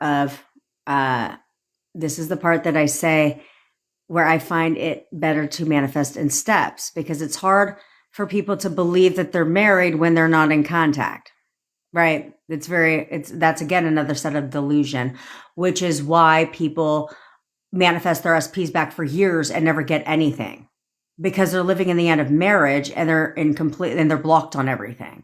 So it's really hard to stick to it and to believe it, because we tend to stick to something and believe it quicker if we start to see movement in that direction. So that's where I find manifesting in steps is easier. It's a lot easier because when you start to see movement, like she starts to unblock you or she starts to like your stories, or all of a sudden you get a text, it's a lot easier for you to step into the assumption and to believe. Like, okay, it's a lot easier to believe that you're going to start spending time together and that you're going to be together because you've already gotten over the first hurdle. Okay, but it's getting over that first initial hurdle. That once you get over that, then it's a lot easier for you to step into the belief and to stick to it too. Okay, because a lot of people don't stick to it and give up because they've been doing this shit for years and ain't gotten shit. But the only reason they ain't gotten shit is because, one, they're listening to too many fucking creators out here and trying 55,000 techniques. which is why it's not working. We'll just start there. Which is why it's not working. We'll just start there. And listening to all this fucking bullshit advice on the internet, they're like, oh, that's the key. Everyone's got the key. Everyone's got the key. But like I was telling somebody yesterday, I said they can claim they have the key all day long, and they can claim they've manifested whatever they want, but can they prove it? Can they prove it? Have you ever noticed that? Have you ever noticed a lot of people talk about it, but not one person proves shit? Okay, why do you think when I was teaching manifesting weight loss, why do you think people came to me? Because I can prove it. I have before and after pictures. I don't need to sit there and be like, I lost 100 pounds and make the shit up. I have plenty of before and, well, I have plenty of after pictures. I don't have before. I have like hardly any before pictures. And the only pictures I have of before pictures were ones I didn't fucking take. Because if I was taking the picture, it's all about the angle, baby. You know what I'm saying? Like, when you have weight problems, it's all about like the angle. Everything's an aerial view. You know what I mean? And so the only ones I have is when I went to a mastermind and they were taking headshots. And I used to wear the same like 5 outfits, probably the same 3 outfits every time, all the time, because I thought I looked good until somebody took a picture. And I was like, I wasn't hiding shit. And so that's literally the only pictures I have are that. But I can prove it. I don't need you to take my word for it, right? I have endless testimonies from people about all kinds of things, so I can prove everything. So, and that's the funny thing is, most people can't prove shit. They just tell you things. And well, let's be frank, a lot of people don't even tell you shit they've manifested. They don't. They teach it, but they don't tell you what they've manifested. And if they do, you have to take the word for it. So be careful what you're consuming. Oh, wait, Yesenia, now that he's with you, is he with you right now, bitch? Oh, is he? Is it weird that my inner combos are his fam telling me they had never seen him so happy now that he's with me? I love that for you, bitch. First of all, Yesenia's hot. Everybody, she's fucking hot. But I think that's a great inner conversation of his fam telling you that they've never seen him so happy. I think it's a great conversation. What up, Angie girlfriend?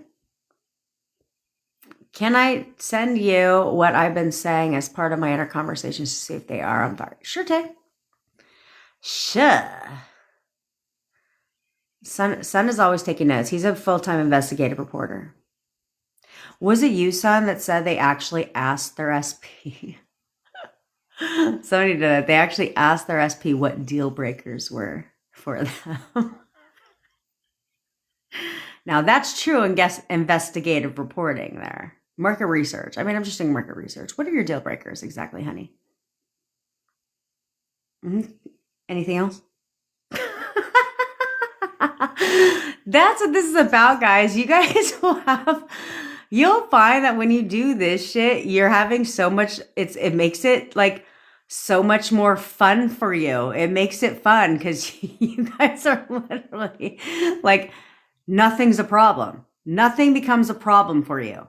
Okay? They say something you don't like, investigative hat comes on, you're like, go ahead. All right. No, I totally understand. Totally understand. And they're like, well, tell me about how you're feeling. Like, I mean, obviously, that's not what I want, but it's fine. I understand.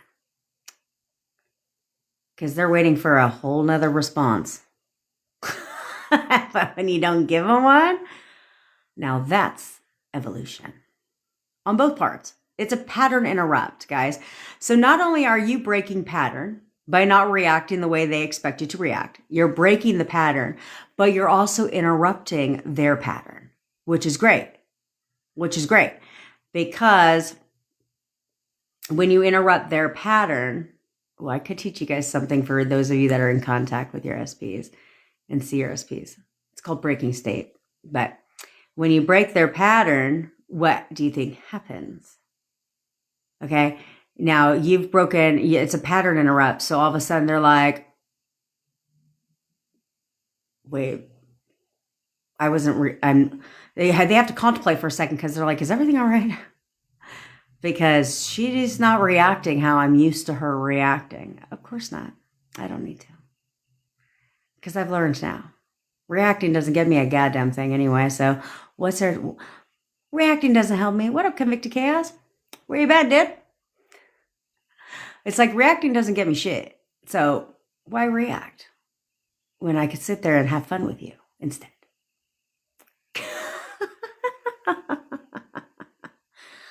That's right, working his ass off. See? So that's how I would think it would be fun. It's fun when you do that. Because I'm telling you, they go,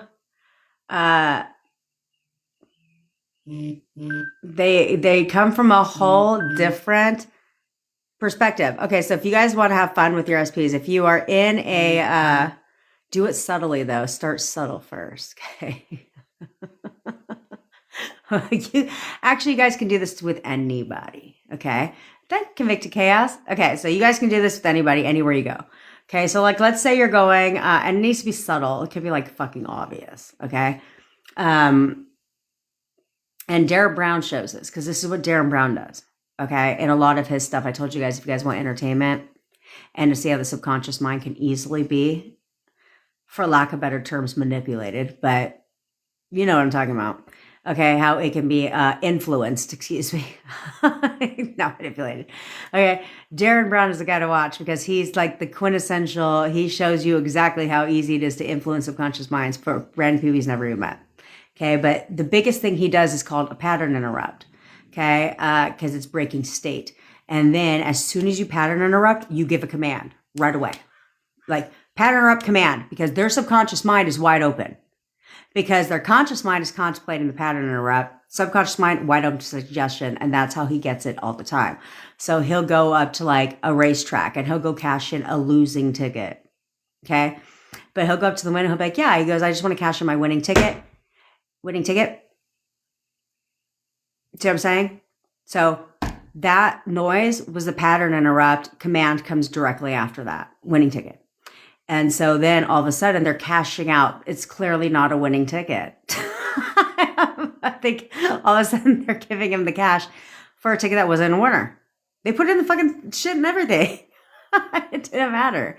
Okay. So you can literally like be out to eat. You can go to like, let's say you're going to like Corner Bakery or wherever, right? And you can like literally put your keys on the counter, like free cookie. It's directly after the noise. Free cookie. And all of a sudden, I did this one time when I first learned this. I'm big on, okay, judge me not. I'm big on room upgrades whenever I go out of town. So I have been getting proposed to like 50,000 times by now. Yeah. Because every hotel wants to make your stay memorable if there's an occasion. So I told my brother to do this. He didn't want to. So we had a suite. He did not. So we went up and I was like, yeah, my mom was with me and she goes, so we went up and I was like, yeah, my mom was with me and she goes up, we tag team it. And she'll go up and be like, yeah, my daughter doesn't know this yet, but her boyfriend's actually flying in and he's going to propose to her. But she's going to propose to her, blah, blah, blah. My daughter doesn't know this yet, but her boyfriend's actually flying in and he's going to propose to her. But she's going to propose to her, blah, blah, blah. And all of a sudden they're upgrading our room for free. Yeah. I pay less when I go to Mexico. Like I'll get a room that faces the jungle instead of the ocean because I have no doubt that I'll be looking at the ocean because I upgrade my room for free every time. And so when I do it myself, when I first learned this, I was checking into a hotel and I literally was like free. I was like room upgrade. And so I said, and they were like, huh? I said, nothing. And all of a sudden they're like, they're like, how would you like a oceanfront view and this, that, and the third? I'm like, sick. No shame in my game. Why pay when I can get it for free? You know what I mean? That's as stupid as being good looking, going to a bar and having a man offer to buy you a beverage. And you're not taking him up on that. Why pay $20 for a cocktail when I could pay nada? No, don't get it confused. I watched the cocktail. But it's called a pattern interrupt. You're welcome. You're welcome. You can go anywhere and try this out. It has to be subtle. So you can like literally put your keys on the thing. You can put your keys on the counter and be like, free dessert. Right away. All of a sudden the bag. All of a sudden they're putting something else in the bag. Try it out. But you can do that with your SP too. Have fun. Sexy time night. What'd you say? Nothing?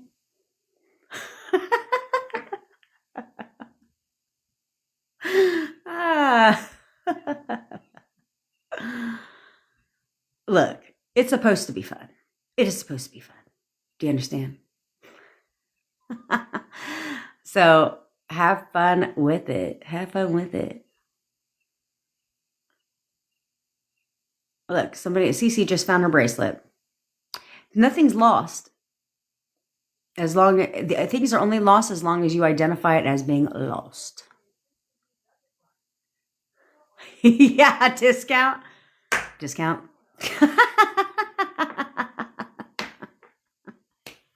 That's right, baby. I'm telling you, go watch Darren Brown when he did the horse track, because that's what he did. He puts his hand. There was a wall, like there's that window. So he would he like as if he was leading in, and he would tap his hand on the window and be like, winning ticket, right after. All you have to do is distract the conscious mind, and then the subconscious mind does whatever they're told to do because the conscious mind is distracted. That's what that is. So like Darren Brown will go, like he'll hit like the boardwalk, right? And he'll go on the boardwalk and he'll be like looking for directions. He'll have a map, right? With a bottle of water. And so he'll be like, hey, can you tell me how to get to this location? And then they'll be looking at the map, right? Conscious thinking. They'll be looking at the map. He'll be like, hey, can you hold this real quick? His water, right? Oh, can you hold this? Oh, can you give me your wallet? Now, before you know it, they're giving him the wallet. And then he'll be like, okay, great, thanks.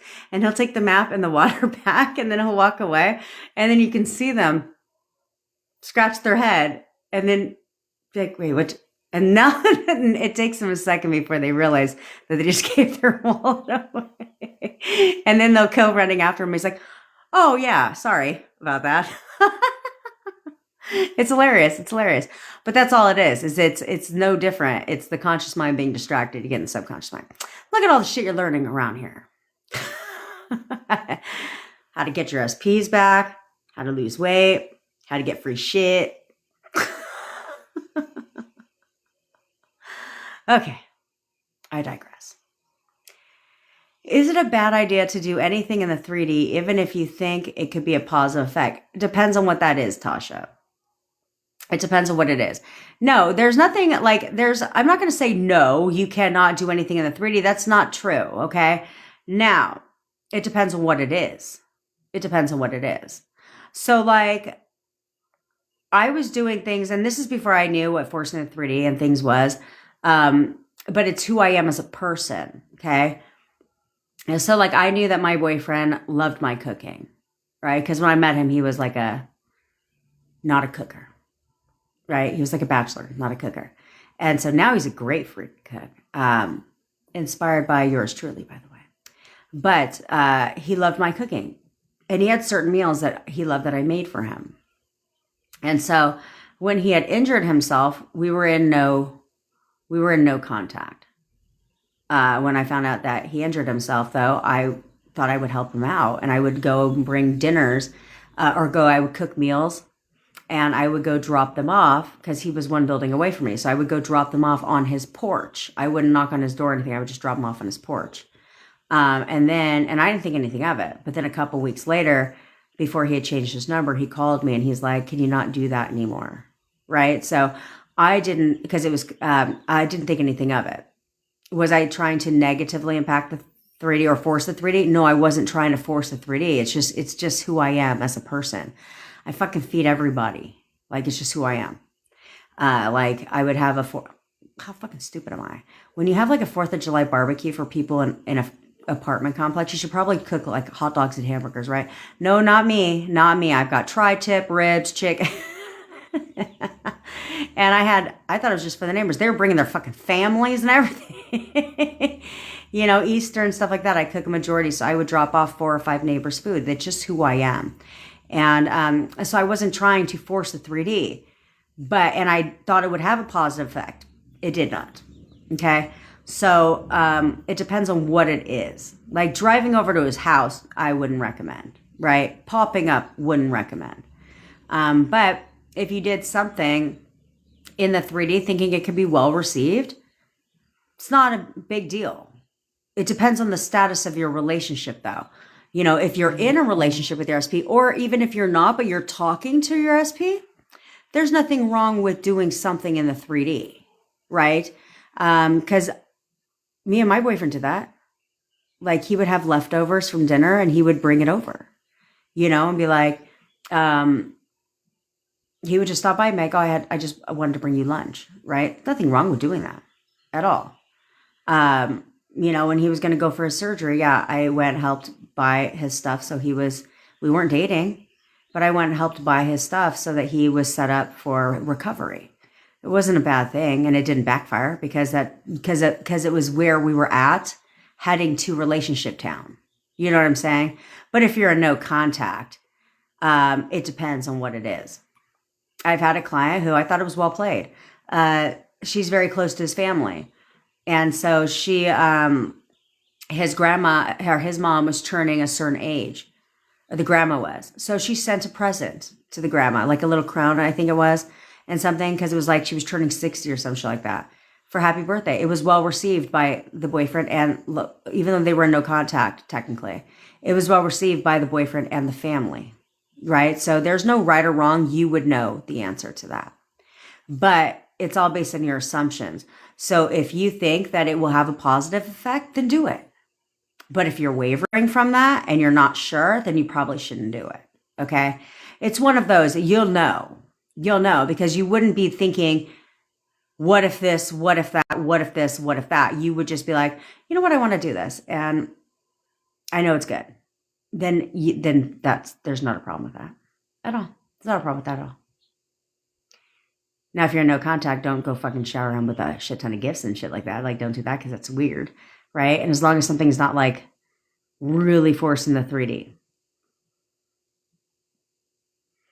My SP keeps pulling back when arranging to meet. I keep doing the photo method. You're coming to see me. Is there a second part of that, girl? Oh, okay. Okay, so whiplash. So if he keeps pulling back when arranging to meet, who's the one that's arranging to meet? Who's the one,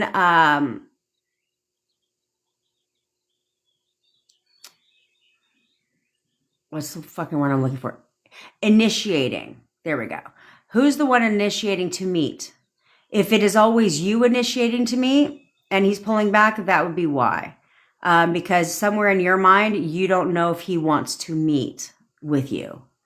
So instead, you should be having inner conversations around that. Okay, where the hiccup is. So because again, this is where robotic affirming, I say, stick to your affirmations, don't really change them. Okay, don't really change your affirmations. Your inner conversations are free for the taking. Okay, you can have whatever inner conversations you want. It's not like only stick to the same inner conversations. No, you could have 55,000 different inner conversations. It doesn't matter. So that's where you can adjust your inner conversations whenever the fuck you want. Okay, there's no like, you can, thanks, Convicted Chaos. There's no like, you only one dominant. Affirmations, yeah, because we have to affirm, we have to repeat something enough to create the assumption, to replace the assumption. But inner conversations, you're having inner conversations throughout your day, and it's never the same fucking inner conversation typically. Okay, can they be the same? Yeah, they can be along the same baseline, but you can pivot wherever you're stuck in your relationship. So if he's pulling back when arranging to meet, now you're in a conversation or something like, yeah, we're getting together this Saturday. I'm super excited because we're going to be going, he wants to take me out on a date, and I'm super excited because he cannot stop talking about it. In fact, he's already made plans for us. Like, I know he absolutely wants to come see me. I have no doubt that he cannot stay away from me. Like, he has to see me all the fucking time. Like, you see what I'm saying? So now now you have a inner conversation about how he's made plans to come see you, how you guys are going to go out on Saturday, this, that, and the fucking third.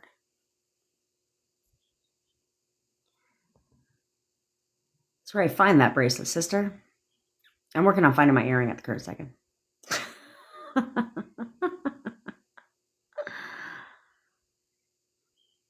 I have a love-hate relationship with earrings. Like those bracelets? I want to get a couple of them. The bracelets that don't fucking come off. I want to get a couple of those. I want to get a couple of the anklets. And then I think they should have fucking earrings that are the same way. They cannot come off. I had, for Christmas a couple years ago, my mom bought me these like really expensive diamond earrings. And that day we went to an amusement park, and I left that amusement park with one fucking earring. But then again, I lost my anklet in a grassy field at a concert in the park. And the next day I'm like, what's the chance that someone turned that shit in? First of all, how they even find it in the grass, because it's small. Sure enough, someone turned that bad boy in.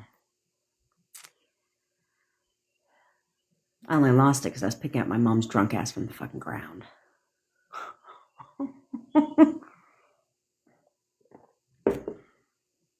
If you're heavily intoxicated and you fall on the ground, I am not the one you want to be with, because you're going to have to roll your ass and figure it out, because I cannot pick you up at all. If I can't pick myself up, I'm not there to help pick you up.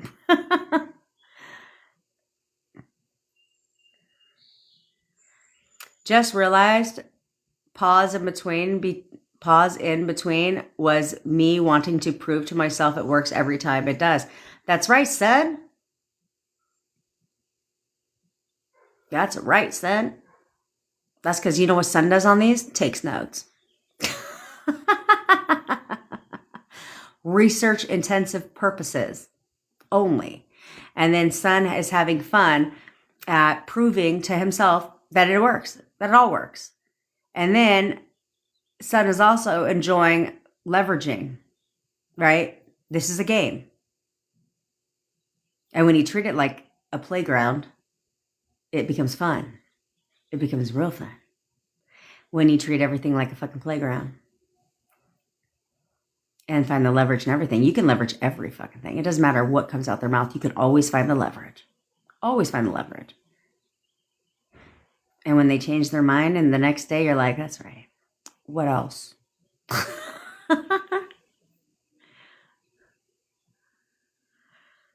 Just from experience, I went too far down in sub-mind over the last 6 years, looking for delete. Okay. M. White the Blonde. You went too far down in the subconscious mind the last 6 years. Yeah, well, you know what? Here's the thing. You don't have to... That's right, soul. So I just poker face now. Okay, you don't have to... Thanks, Convicted Cass. I love your energy and vibe too, my friend. All right. I lost my whole train of thought. Hey, you know what? Don't give me shit for free. The second I find out that something is for free, you better watch out. It could be a fucking K-pod. Yeah, because you know what I'm leaving out? You know what I'm leaving with? 50 new K-pods. Depends on how long I'm staying there. But I'll go and I'll grab like 10. That's what you get a purse for. I'll go and grab like 10 K-pods per visit. I'm getting my 1 cup of coffee, 10 K-pods. That's right. That's right. I mean, if you're going to charge me for the electricity in a hotel and all that other shit, well, I'm going to get my shit. And then if you had a free breakfast, oh, don't get it fucked up. Because I'm going to the hotel with, I'm already packing Tupperware in the suitcase. I'm that bitch. I am that person where I will literally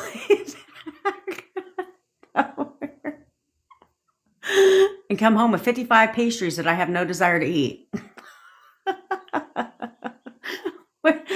When me and my boyfriend were in San Diego, I was doing that with the K-Pods because they had like green tea ones and stuff. And even though I have a whole ass box of them from fucking Costco, I got the big ass box of them. And my boyfriend's like, "What are you doing?" I was like, "I'm getting K-Pod." He's like, "Why?" I was like, "Because they're free." Duh. And if you have a cookie plate out, oh, you got me all the way fucked up. Because every night, I'm getting 3. There's something that travels with me every time. Plastic bags, Ziploc bags, and Tupperware. Yeah. My dad gets free food credit when we go to Vegas at the Venetian. And if I don't use the entire food credit, you got me fucked up. Because on my way out, I'm getting 3 meals to go, please. To go. And I'm going to take them on my 45-minute plane ride home.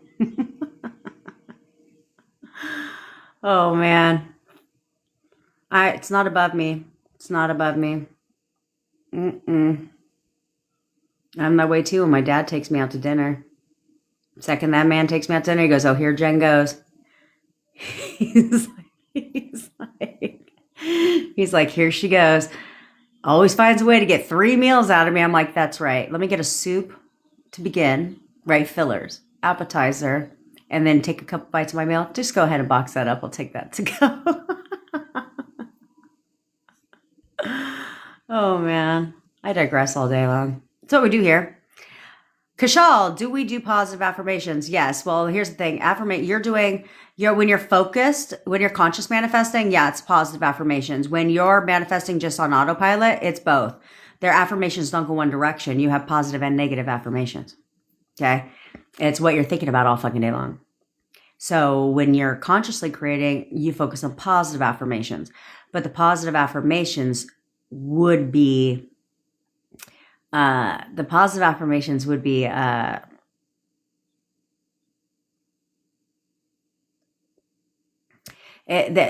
of them should contain movement, right? Should contain movement. So like you can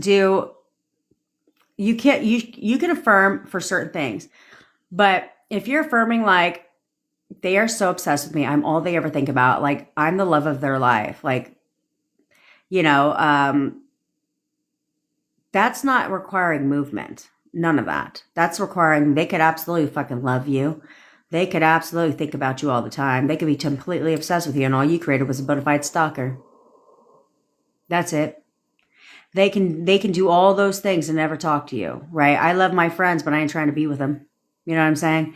So there's a difference versus you being like every day, or you using some terms like always, constantly, or every day. Therefore, that requires movement. Okay, so because that's what motivates people, that's what gets people excited, is to see the movement. But then assigning positive meaning to fucking everything. And when I say everything, I mean everything.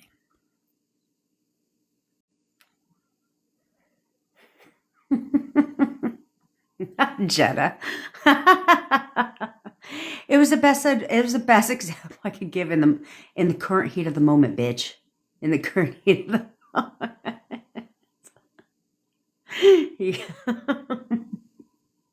It has to be so. Could you imagine? Do that? I mean, you could do whatever you want. Be like, "You love me." What was that? Because they obviously won't hear you because you just interrupted their pattern. Okay, they'll be like, "What was that?" Be like, "Nothing." There you go. To the one that said he says he doesn't want to marry me. Wait till you see that motherfucker next. You want to marry me? What was that? Nothing.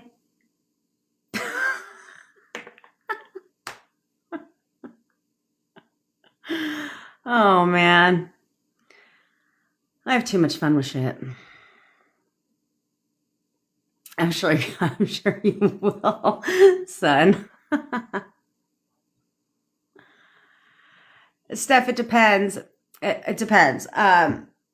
Oh, you guys have to understand some shit. There's always movement. Some you just can't see. Okay, some you just can't see, but there's always movement. It's just going on behind the scenes. But if you'll keep persisting forward and tell yourself there's always movement. I don't know, because I used to remind myself that all the time, is that I have no idea what's going on behind the scenes, so I don't need to question anything. I don't need to question anything because I don't know what's going on behind the scenes. I don't know.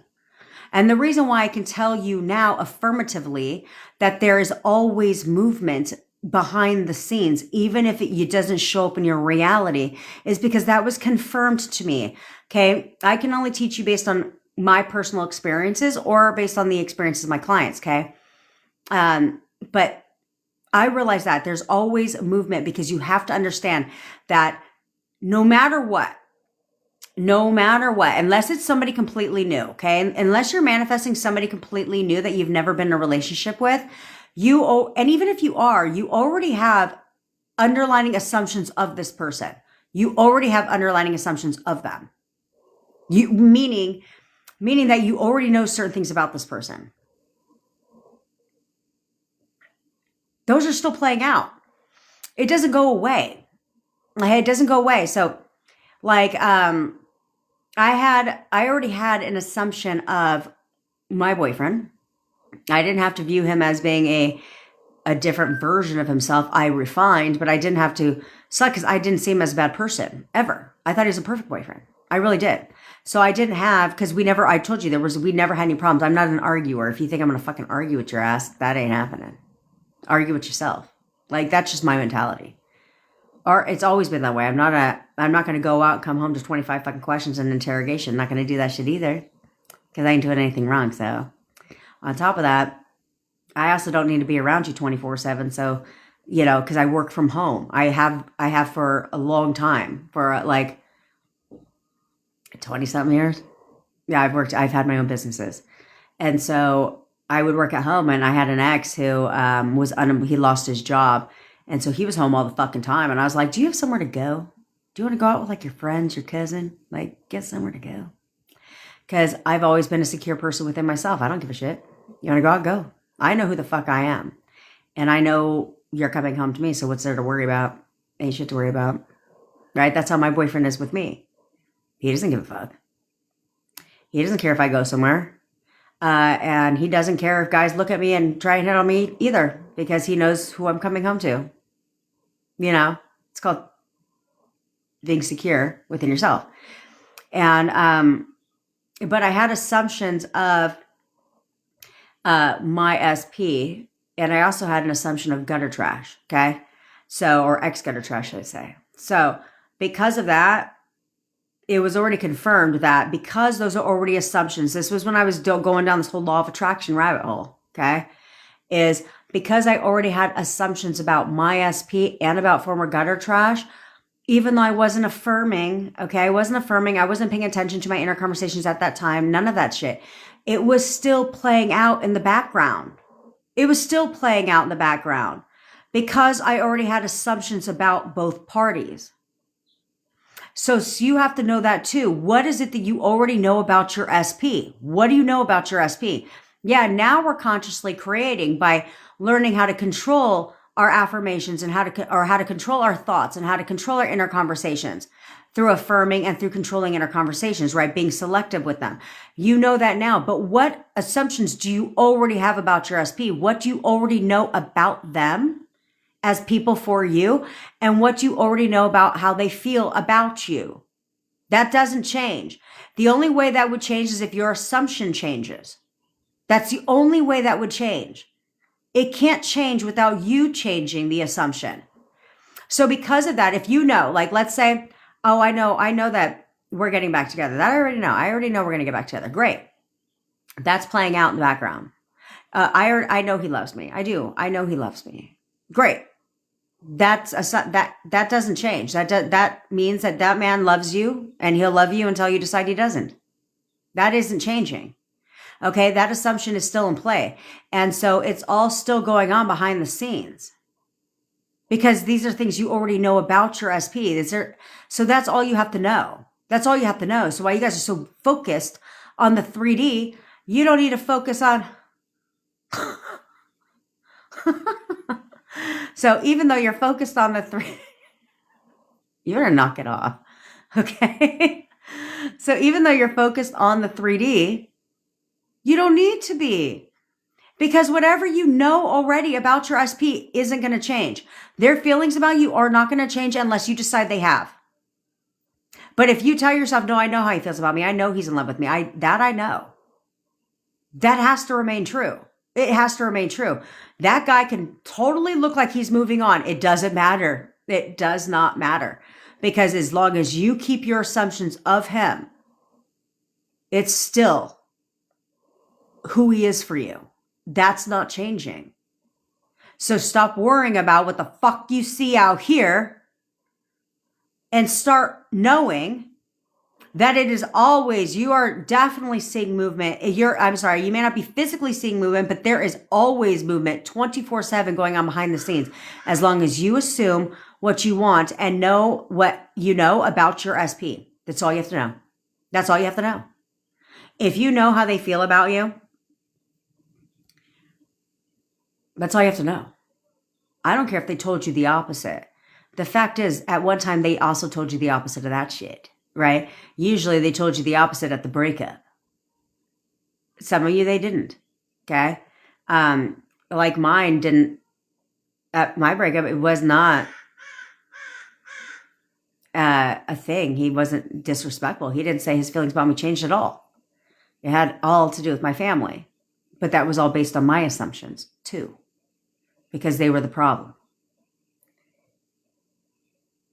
And so I blamed them for the issue that happened at my birthday.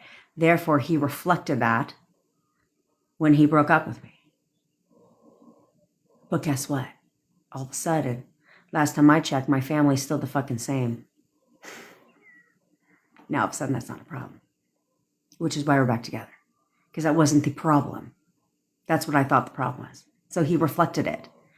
Okay? But things were playing out the entire time because I still had my assumptions of him.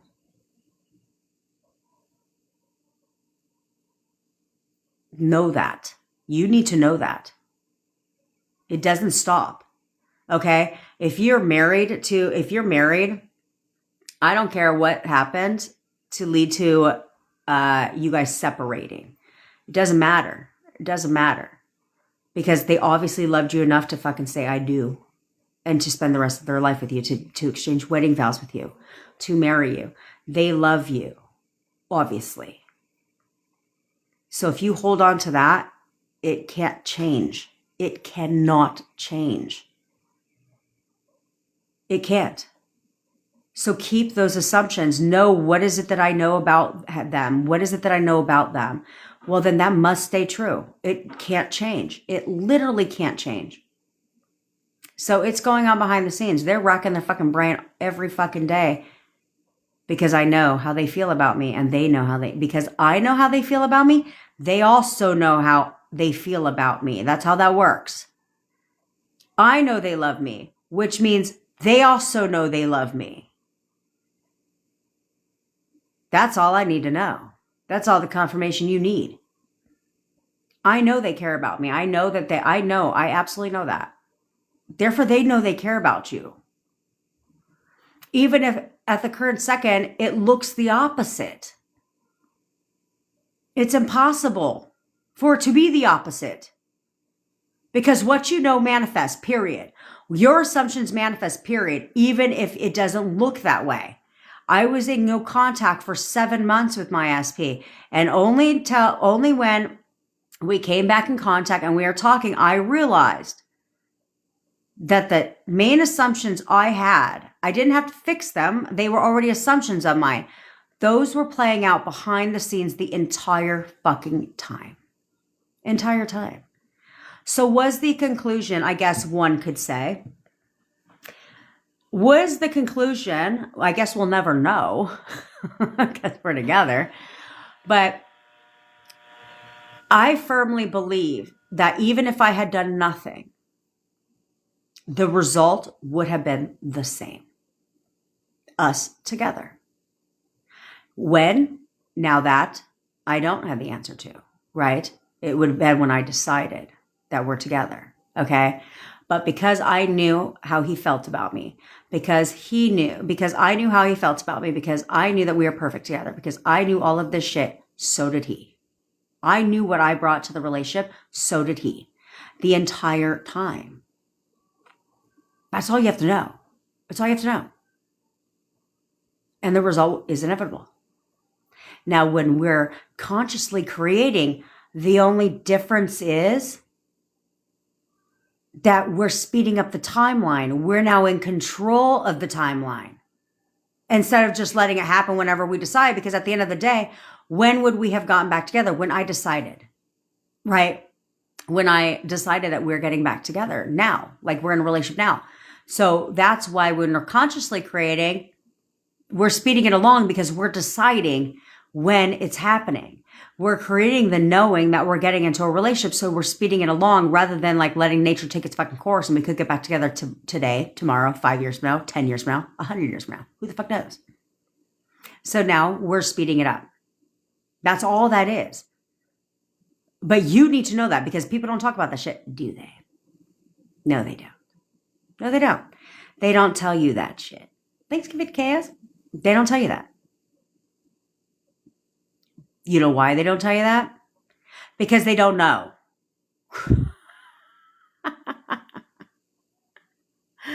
Because they don't know. And the only reason they don't know is because they haven't manifested their SP back. First and foremost, they have not manifested their SP back. Second of all, the only reason they don't know is because they haven't taken the time to reverse engineer and say, okay, let's think about this. Let's use our little thinking cap. Use a little thinking cap here and say, and again, I can only tell you this because it's been confirmed. And am I an expert at that shit? No, last time I checked, I've only manifested one SP back. This is not like a thing. Yeah. I've manifested 16 SPs back. No, it's not a thing. Okay. I done it one time. Okay. And I got it right on my first try, bitches. I got it right on my first go around. Okay. So I'm here to help you get it right on your first go around too. So, but that's where what I teach is different than everybody else because yeah, I know, right, Jen? You'd be like, damn, SP number 16 on what happened to the 15 other SPs? Right? I don't have a long, extensive resume and experience in this industry. I did it once and I got it right.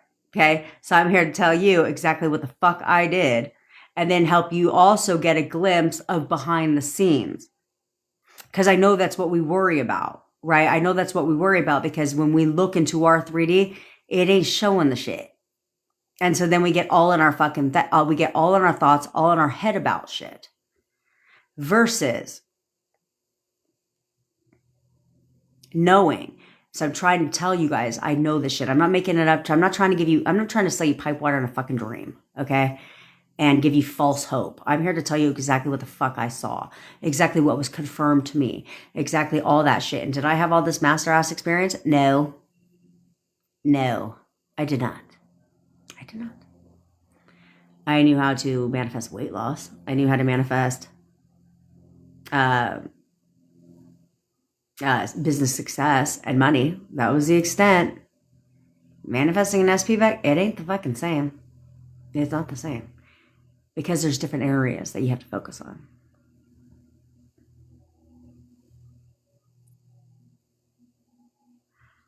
A 1,000%, Louisa. That's 1,000%. It's all about the confidence level that you have. This isn't something that you're making shit up, which is why you guys kill me when you're like, do you have to believe? And I'm like, what is there not to believe?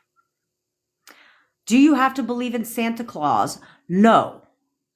But why can't you believe in a text message, for Christ's sakes?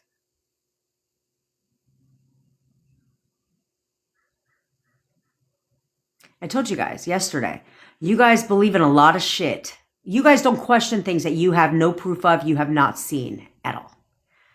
You've just taken somebody's word for it, and you have never questioned it, not one time.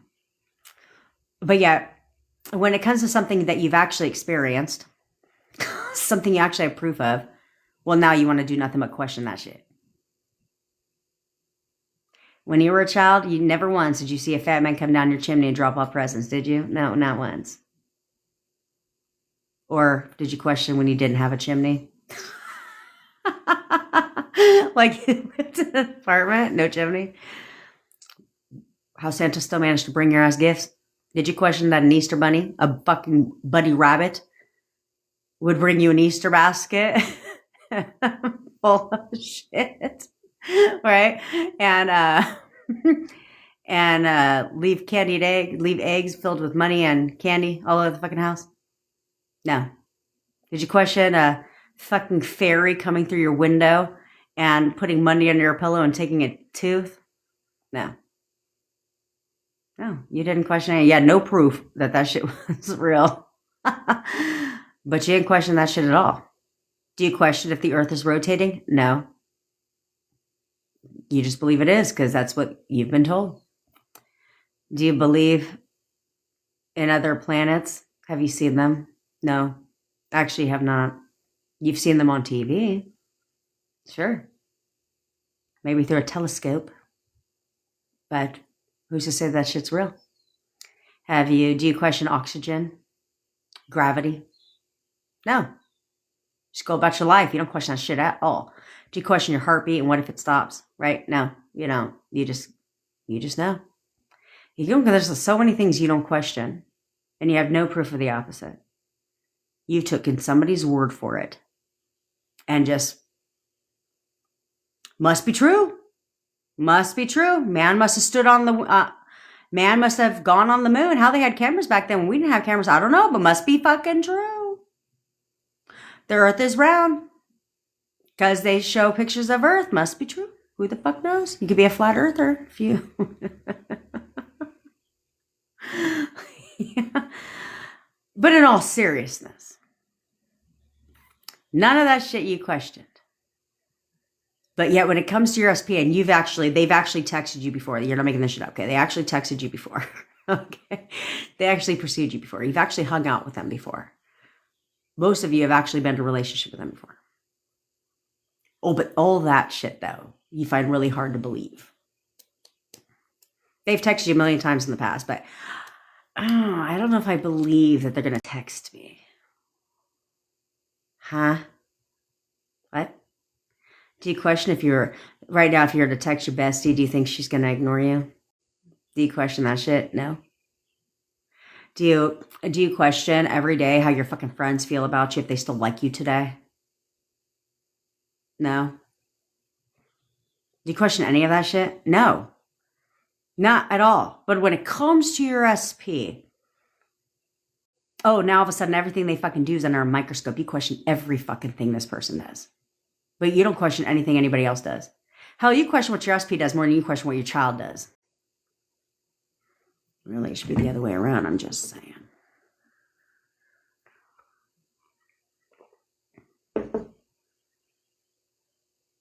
My daughter turned her relationship around with her friend in, well, we have to take the weekend into consideration. So 4 days. 4 days, they were beefing. God bless her. Thought they're going to have a playground rumble. The whole bit. Friends were involved, the whole thing, like whole nine. All hated each other. And they had history together. Ups and downs. In 4 days, back to being closer than fucking ever. I have a problem with that, but it's not my life.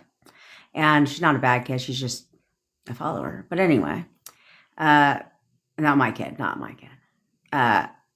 But in 4 days, completely turned her friendship around. Why? Because she refused to believe the shit was over. Because she saw the good in her. No matter what they did. She still saw the good in them. Therefore, they turned around.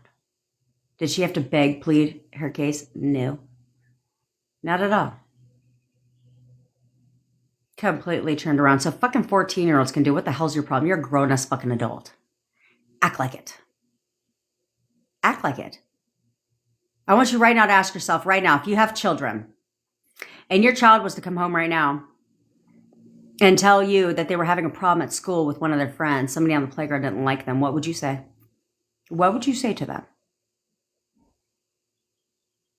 You want to take your own fucking advice? You got to sit there and be like, it's okay, honey. You're probably not going to trust her 25 fucking years from now. Don't let that shit go. Hold on to that shit. Hold on to that. Fuck her. Yeah, don't get over it. You can't get over it. You cannot drop the old story. Don't get over it. Just look at all the negative shit. Just look at all the negative shit. Or would you have been like, it's all right, honey. It's going to get better. It's only going to get better. Like, just be the bigger person. Well, why don't you be the bigger person and act like a goddamn adult? I know it's a fresh concept for some of you because you guys get your panties in a fucking little bunch for all the stupid shit in the world. And yes, I'm lecturing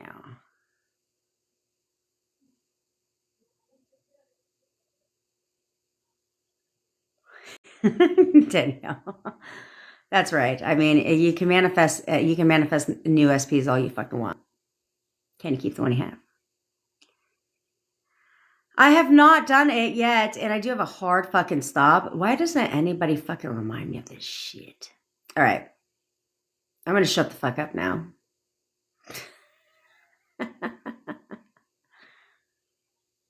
I'm sure you do, Casper.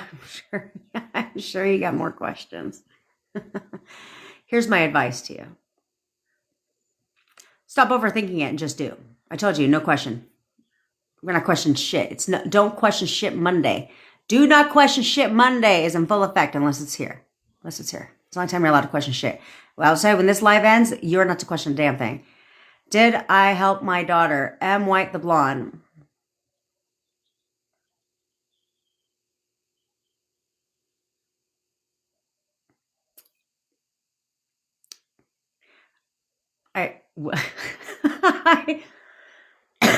Did I help my daughter? I attempted to help my daughter.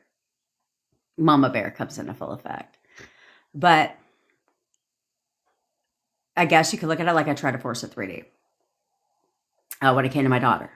We had a whole parent fucking child sit down. And I talk, and I don't have a filter. And so I asked my daughter to speak. Say what's on her mind. She didn't want to say shit. So I started talking. And then I was proud of her because she started talking. She started expressing herself and so forth. But then after, she pissed me off. But she was right? Because I listened to listen. But in the meantime, at first, she pissed me off. Because she was like, why did you say that stuff? And I said, I forget they're fucking 14, not 6, right? Yeah, because she learned last year when she had a problem, she tried going to the guidance counselor. And she learned that fuck the guidance counselors, because all you do is look like a snitch, okay? Because all they're going to do is bring the kid into the office. The kids know who fucking told. Let's not be stupid. You can be like, we're not going to tell you where the complaint came from. They fucking know where it came from. Okay. So I told her, I said, you don't go there. That's like social suicide, girl. You don't go to the office and snitch on classmates. So she learned that. So she didn't do that this time. But I said that she had called me and wanted me to come pick her up because she thought she was going to get beat up on the fucking little playground of their middle school. She was embarrassed. She was like, why did you say that? And I said, sorry. So she forgave me, but she took matters into her own hands. And now they're great. They're fucking fantastic. So I tried, but I realized that at 14, let the kids handle their own shit, right? We got to let the kids handle their own shit. Because if I intervene, I feel like because that's my attitude. If I intervene, I'm coming for the parents. Fuck a child. Come see me, bitch, after school. I'll meet you on the back soccer field. This is not a fighter. I'm all over not a fighter. But when it comes to my kid, all the gloves come on. Or come off. The gloves come off. And I'm like, bring your parents to the playground. Yeah, we're going to have a little chat. But because that's always been my demeanor, I've never had a fight. I've always just let bitches know. I've always just let people know I'm not the one. Because I'll get you where it hurts. That's why I was like Benai's anger. And they'd be like, I don't understand. This girl beats up everybody. Yet for you, she's got to let them know. You're not the one. You're not the one. My assumptions manifest, bitch. Why would I need to fight? Could you imagine me getting in a fight? No. I can't do that. Because if you break my nail, oh, it's on. Oh, it's on now. It is on now. And if you come for this shit right here, the money maker, oh, it's definitely on.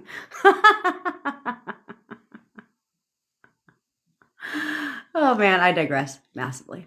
Okay, so let's go ahead and get comfy, okay? You know what? We're gonna, because this takes a little bit of time, we're gonna skip the cord cutting today. That's what I was just saying. That's what I was just saying, Convicted Chaos. We're there. If I break a fucking nail or you come in contact with any of this shit, we have a problem. Besides, I already get enough fights, okay? Me and the bush have been in plenty of fights. Don't even trip. And me and my Christmas tree, we have been in plenty of fights.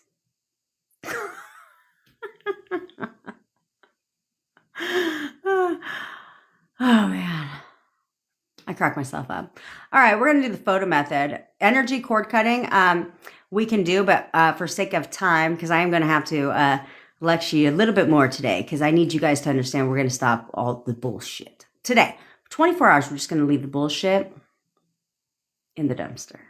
You know, leave the bullshit in the dumpster where gutter trash is. They can go and hang out together. Okay, they can go hang out together. Okay, dumpster and gutter trash. And questioning shit.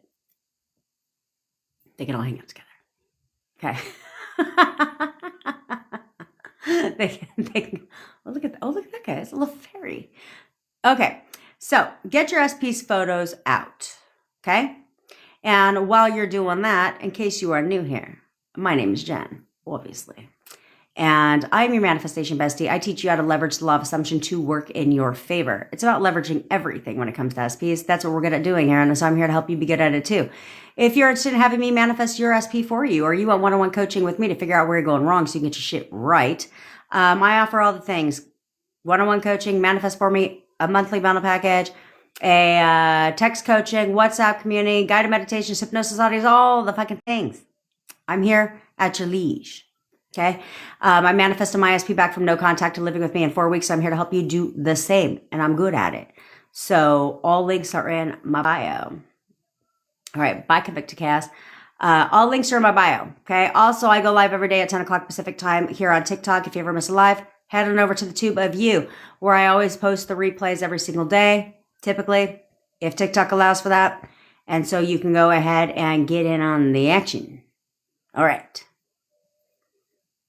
Snaps for you, Dawn, girlfriend. I think about you often, Dawn. And I'm going to tell you why we get into the photo method. I think about you often, Dawn, because I just think about what the fuck do you talk about for hours on the phone? You too, Convicted Chaos. I'm out of shit to talk about in like 10 minutes on the phone. Because then I'm just like, and then when I hang up, I'm like, how the fuck does Dawn talk for like 12 hours on the phone? What the fuck do they talk about? I'm like, my mind is blank after 10 minutes. I'm like, well, all right, I guess talk later. They do. I'm going to start forcing people to stay on the phone with me for a long ass fucking time. And I'm like, no, we're not done yet. They're going to be like, what do you mean we're not done yet? No, we're not done yet. I'm building up the muscle. I love Dawn. I'm proud of you. I'm proud of you. Oh, right. So I need you guys to start expecting something different. Okay. We need to drop the resistance, drop the bullshit, and start expecting the behavior from your SP that you want them to be for you. There is no other way. There is no other option. There is no other alternative. You either want what you want or you don't. And if you want what you want, then you need to start thinking differently. You need to start thinking differently. You need to start thinking like somebody who's going to get what they want, gets what they want whenever they want it. You know, like a queen or a king, you know, like what they do. Okay. They think from a position of having, with conviction, with authority, of a command. Okay. They're not victims in their reality. You're not a victim in your reality. So you're going to stop acting like it and you're going to stop it now. Okay. I want you to go back in your mind right now to a point in your relationship, to a time in your relationship where everything was fucking perfect. Right in the beginning of your relationship, I want you to ask yourself right now, who were you? When you met your SP, who were you? Because over time, not only did you select a different version of your SP, which is why they weren't the same person at the end of your relationship that they were in the beginning of your relationship, but neither were you. You also weren't the same you also aren't the same person at the end of your relationship that you were in the beginning of your relationship. So you need to now understand that. And we're going to go back to the version of you that you were when you first met your SP. Do that now. Remember who you were. You had confidence about you. You had charisma. You just knew who you were. Were you actively looking for a relationship? Oftentimes, no, you were not. You were just fine living your life. That's all you were doing, is living your life. And then all of a sudden you met your SP. Sure, you wanted to be in a relationship, but you certainly didn't need one. You were self-sufficient. You were totally independent. You were fine. You were confident, secure in yourself. You knew who you were. Therefore, when you met your SP, they pursued you. They wanted to talk to you. They wanted to get your attention. They tried to get your attention. Then they wanted to talk to you. Then they wanted to freaking start hanging out with you. Then they wanted to be with you. Then they also fell in love with you. I want you right now, like you're trying on a brand new fucking outfit. That new outfit right now is who you were when you first met your SP. You're going to go back to that version of yourself, that badass bitch or man that you were. Channel that version of yourself now. And that is now who you are again. Right now. Now, I want you to go back to a time when everything in your relationship was perfect. Who is your SP? What version of them were they for you? What was it about them? Who were they as a person for you? How did they treat you? How did they make you feel? And Anna Maria, if you never were with them, what would you have liked? What would you want them to do? Who would you want them to be for you? In a perfect fantasy, who would you want them to be for you? Okay? Now, I want you to hold that version of your SP, because the fact is that version of your SP won your heart. That was the version of your SP that you fell in love with. Just like the version of you in the beginning of your relationship is who they fell in love with. Where you guys were perfect together. You must become that version right now of yourself and select only that version of your SP. That version of your SP that wanted to talk to you all the fucking time. That you did not question if you would hear from them today. You knew you would. You knew they would contact you. You knew they wanted to be with you. You knew they wanted to talk to you. You knew all of that stuff. You knew how they felt about you. Go back to that version of them. And only these two versions of yourself and your SP exist from now and this point forward. No other version exists at all in your reality. Only these two versions. Okay? Your SP has been waiting to contact you. They have been waiting to contact you. They have written text messages to you every single day since you last spoke to them. They have been doing nothing but creeping on your profile every day to see what you've been up to, because they cannot stop thinking about you. You run through their mind 24/7. Whatever you know about your SP right now hasn't changed. Hasn't changed. You know they love you. They also know they love you. You know they care about you. They also know they care about you every single fucking day. Not a day goes by that they don't think about you, that they don't want to contact you, that they're not looking at your pictures in their photo gallery. Not a single day goes by that happens. All they've been waiting to do is press that send button, press that call button, reach out to you. That's all they've been wanting to do is unblock you, reach out to you and tell you how they feel, tell you everything you've been waiting and wanting to hear from them. All they've been waiting for is you to give them permission to do so. For you to allow them to contact you, for you to allow them to want to talk to you, to want to be with you. That's what they're waiting for. It's up to you right now to let them do that. And the only way you can let them do... Poor times, do I have to fucking block your dumbass? Yeah, I called you dumbass right now. Because that's what you're being. How many fucking times do I have to tell you to drop the hate? How many times do I have to fucking tell your ass that?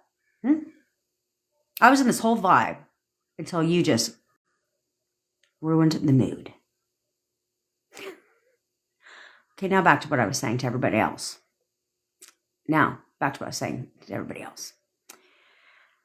They're waiting for you to allow them to contact you right now. For you to allow them, poor temps, to love you right now. It's up to you to select that, to know that. Okay? So if you are new here, I want you to put on your crown. If you are not new here, poor temps, then I want you to straighten your crown and do it now. Because here we get what we want and we get it when we want it. We don't settle for less. We are queens and kings in our own reality. No one is above you or better than you in your own fucking house. You can have whatever you want. You can get whatever you want and you can get it when you want it. It's time for you to accept that. It's time for you to accept that. I didn't ask for a circumstance. Circumstances don't matter. This is your reality. You're going to let some fucking gutter trash come and take your man or your woman from your reality? I don't fucking think so. No. So stop with the excuses. I didn't ask. When queens and kings give commands, they don't question, check, wonder, doubt, none of that shit if their command is going to be fulfilled. They know when they give a command, there's nothing to check. There's nothing to doubt. There's nothing to question. They know and expect their command to be fulfilled. They just know. There's nothing to check. Know that. Own it. You're expecting something one way or another. You are either expecting them to contact you or ghost you. You're expecting them to want to be with you or not want to be with you. You're expecting them to text you or to just not, or to ghost you. One of the two. What's your pleasure? Right now, you're the version of yourself that they fell in love with. That was perfect for them. And you've selected now the version of your SP that is perfect for you. That did all the things naturally that you never ever questioned. So you're done questioning the shit. And now it's time for you to expect what you want. And only what you want. What you deserve. So if you are in contact, or if you are in no contact with your SP, or you're in contact but it is not consistent contact, then you're going to look at your SP's photo and you're going to tell them to contact you. Okay, you're going to tell them, you're contacting me, you're calling me, you're texting me, doesn't matter. If you're alone, say it out loud, say it with a little bit of backbone. If you're not alone, say it in your mind so you don't look like a wacko. Okay, and you're going to tell them, you're texting me right now, you are texting me right now, you are texting me right now. Okay, if you're in consistent contact, you can tell them they're contacting you right now, or you can tell them that they're coming to see you today. You're coming to see me today. You're coming to see me today. You're coming to see me today. Okay, if you are not, and if you're in any of the ships, friendship, situationship, relationship, then you have choices. You can tell them they're contacting you right now. They're coming to see you today. They're rubbing your feet tonight. They're cooking you dinner tonight. They're bringing you dinner. They're buying you flowers. They're rubbing your feet. They're giving you a massage. They're giving you sexy time tonight. Whatever you want. Doesn't matter. Have fun with it. Prove your innate power. Step into it. No more questioning. Today is Don't Question Shit Monday. You're not questioning anything. You're going to do. All you're going to do is exactly what I said. And you're going to now, right now, This method is pinned to the top of my profile, so save it. It's got 42,000 views. Save that shit, okay? That's right. He's contacting you, period. There is no other option. You are the option. Somebody just proved it earlier today. She did exactly that. She said, you're writing me a paragraph. She got exactly what she wanted because she commanded. You are going to command. There's nothing to check. You're going to do that now. All right. Why I put you on pause? Because this lady got to go to the ladies' room. All right. So I'm going to pause this, not for as long, but I'm going to pause this for just a couple of minutes. I want you right now. You're wearing your crown. I want you to give your commands right now and expect them to contact you.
All right. Now, in case you missed the whole theme of today, it is Don't Question Shit Monday. Yes. So you are not going to question shit today. Not a thing. There's no questioning what's going on behind the scenes. There's no questioning what the fuck they're doing. There's no questioning what they're thinking about. There's no questioning if your manifestation is coming. There's no thinking about why they're not conforming. There's no thinking about none of that shit. What ifs? There's no thinking in negative what ifs. There's no thinking about worst case scenarios. There's no filling in the fucking blanks. Your job today is to assign nothing but positive meaning to every fucking everything. Everything. We're not questioning anything. Pause meaning to everything. That's all that is. Now, I don't need to question shit. I know how they feel about me. What up, Joe? What up, bestie? Okay, there's no reason to do any of that. You're going to do that 4 times. Why don't you do it for 24 hours? Okay? One day. One fucking day. There's no question shit. At all. At all. You don't need to question a goddamn thing. In anything. I don't know, Joe. Push that back to the top. Tippity top. Okay. So when you don't question, we need to get good at that. Okay. We need to get good at that. Stop questioning shit. Is this working? Am I doing this right? Am I doing the right inner conversations? Am I doing this? Will this work? Is this the right affirmation? Is this the right thought? Huh? That's right. She got her raise in 3 days. Oh, got it now, Joe. There we go. She got her raise in 3 days, guys. Come on now. Come on now. That's right, baby. That's right. It's so easy when you make it easy. Easy breezy lemon squeezy, okay? That poor Thames, shut the poor Thames, have you hit your head today? Have you hit your head today? Get a grip. Get a grip.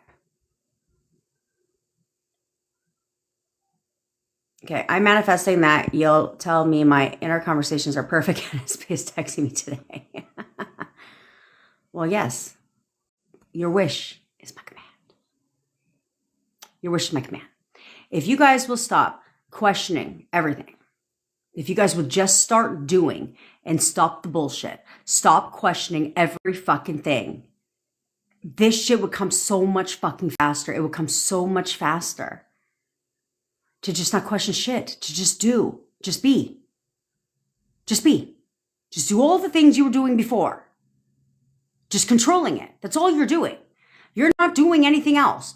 I've never came on here and been like, we have to change everything you fucking have been doing has been wrong. We got to change it all. No, I never said any of that. I never say any of that. All I say is we need to do exactly what you've been doing. You're just controlling it. That's it. You're changing nothing else. You're having inner conversations all the time, any fucking way. Now, you're just controlling the narrative of those inner conversations. We're leveraging what you've already been doing. That's it. That's it. You're having inner conversations all day long. Now you're leveraging that to work for you instead of against you. Okay? You're thinking all day long any fucking way. So now you're leveraging your thoughts to work for you instead of against you. It's all you're doing. It's all you're fucking doing. You've been affirming your fucking entire life about things that things that you don't want. So all you're doing now is affirming for what you want instead of what you don't want. Nothing different. Nothing different. And deciding the meaning you want to everything. Don't give anything another fucking option. There's nothing else as a fucking option. There is no option other than the option I want. That is it. There's no fucking menu where I get to select. No. There's only one option on the menu. There is no fucking menu. There's one option. What I want. What I want it to mean. That is it. That is all. I'm not going to worry about shit. We talk all day long. All of a sudden, I don't hear from 12 hours. You think I'm going to worry about? No. What do I want that to mean? What do I want him to be thinking about the entire time we're not speaking? Well, that's the only option. That's the only option. There's nothing else to fucking think about. That is the only option. There is no other option. I'm not going to sit here and be like, well, what if this? What if he's going that? What if he's not talking to me because of this? What if he's not talking to me because of this? What if there's gutter trash and this, that, and the fucking third? What if this, that, and that? No. Nope. Mm-mm. No more.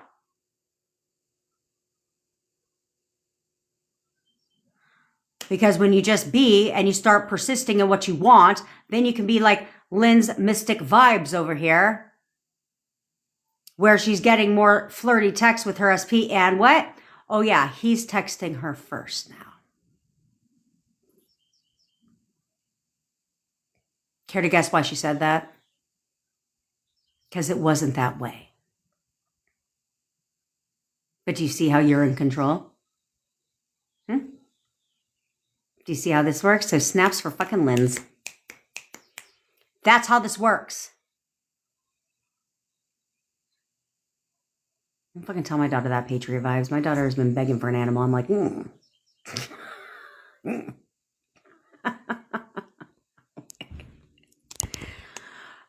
Oh, you can get an animal when you want to actually be an animal owner and, pick up its poop and pee. But if that's my job and your job is just to love on the animal, I'd rather you go donate your time to an animal shelter and love on all those fucking animals, or go be a dog walker, go make some money and just love on those fucking animals.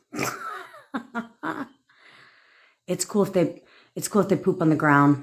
Have you ever noticed that when people bring their dogs somewhere? Why we digress for a second, right? Everyone brings their dogs everywhere nowadays. Like their dog can't stay at home. And they walk around poop bags, right? They walk around the poop bags. But that's all they have. I don't see them walking around with a fucking roll of paper towels too while they're at it. So why you want to bring your dogs places? It's like, what do you do when they pee though? That's how my mind always operates. I was like, what do they do when they pee though? Like, you just leave that shit? That's totally fine to smell urine as long as you don't smell shit. That should be a law. I'm going to put that on the ballot. You must have poop bags and paper towels. Okay, Vita, I went to the DMV today. Ew, sister, I need to go to the DMV. I affirmed it was going to be less than $1,000. I had to pay $933. Boom, what? Yeah, see? Look at that. See?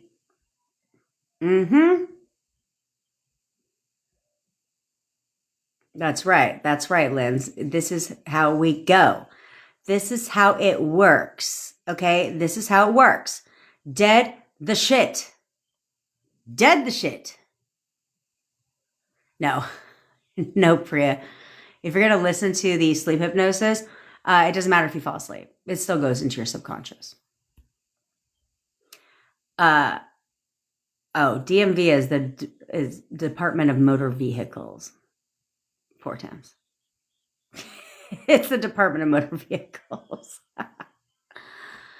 I was talking with someone and told him my boyfriend is at work and that's why we didn't hang out. Turns out he was at work meeting. Yes, that is. That is it, because you know him. That is always a manifestation. I'm right. Because we're in contact. Well, because we're together. Because me and my boyfriend are in a relationship, anything I have assigned meaning to is exactly what it is. It's always what it is. Right? Always. Because it is your manifestation, because they say the meaning you gave it. Okay. So I've had so many people, entrepreneur clients will follow up with a prospect and then they won't hear back from them. And then they'll come to me, thanks, pretty girl.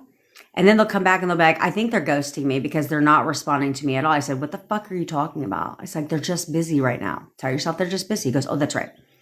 And so he's like, no, she's just busy right now, but she's going to get back to me. After not hearing from her for a month, he said that in less than 2 weeks, she contacted him and said, sorry, I was just busy.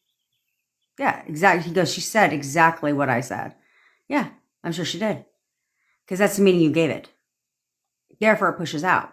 They confirm. Their job is only to confirm. You need to remember that. All of you need to remember your SPs have one job only, to confirm. That's it. That's their only job, to confirm. So if you want it to push out in the 3D, then we need to pivot a couple things, because you need to understand, I told you that there's always things working out in the background, right? Always working out in the background. Okay?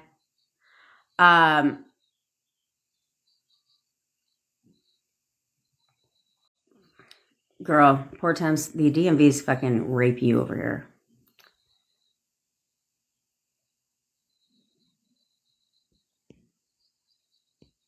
Okay, look.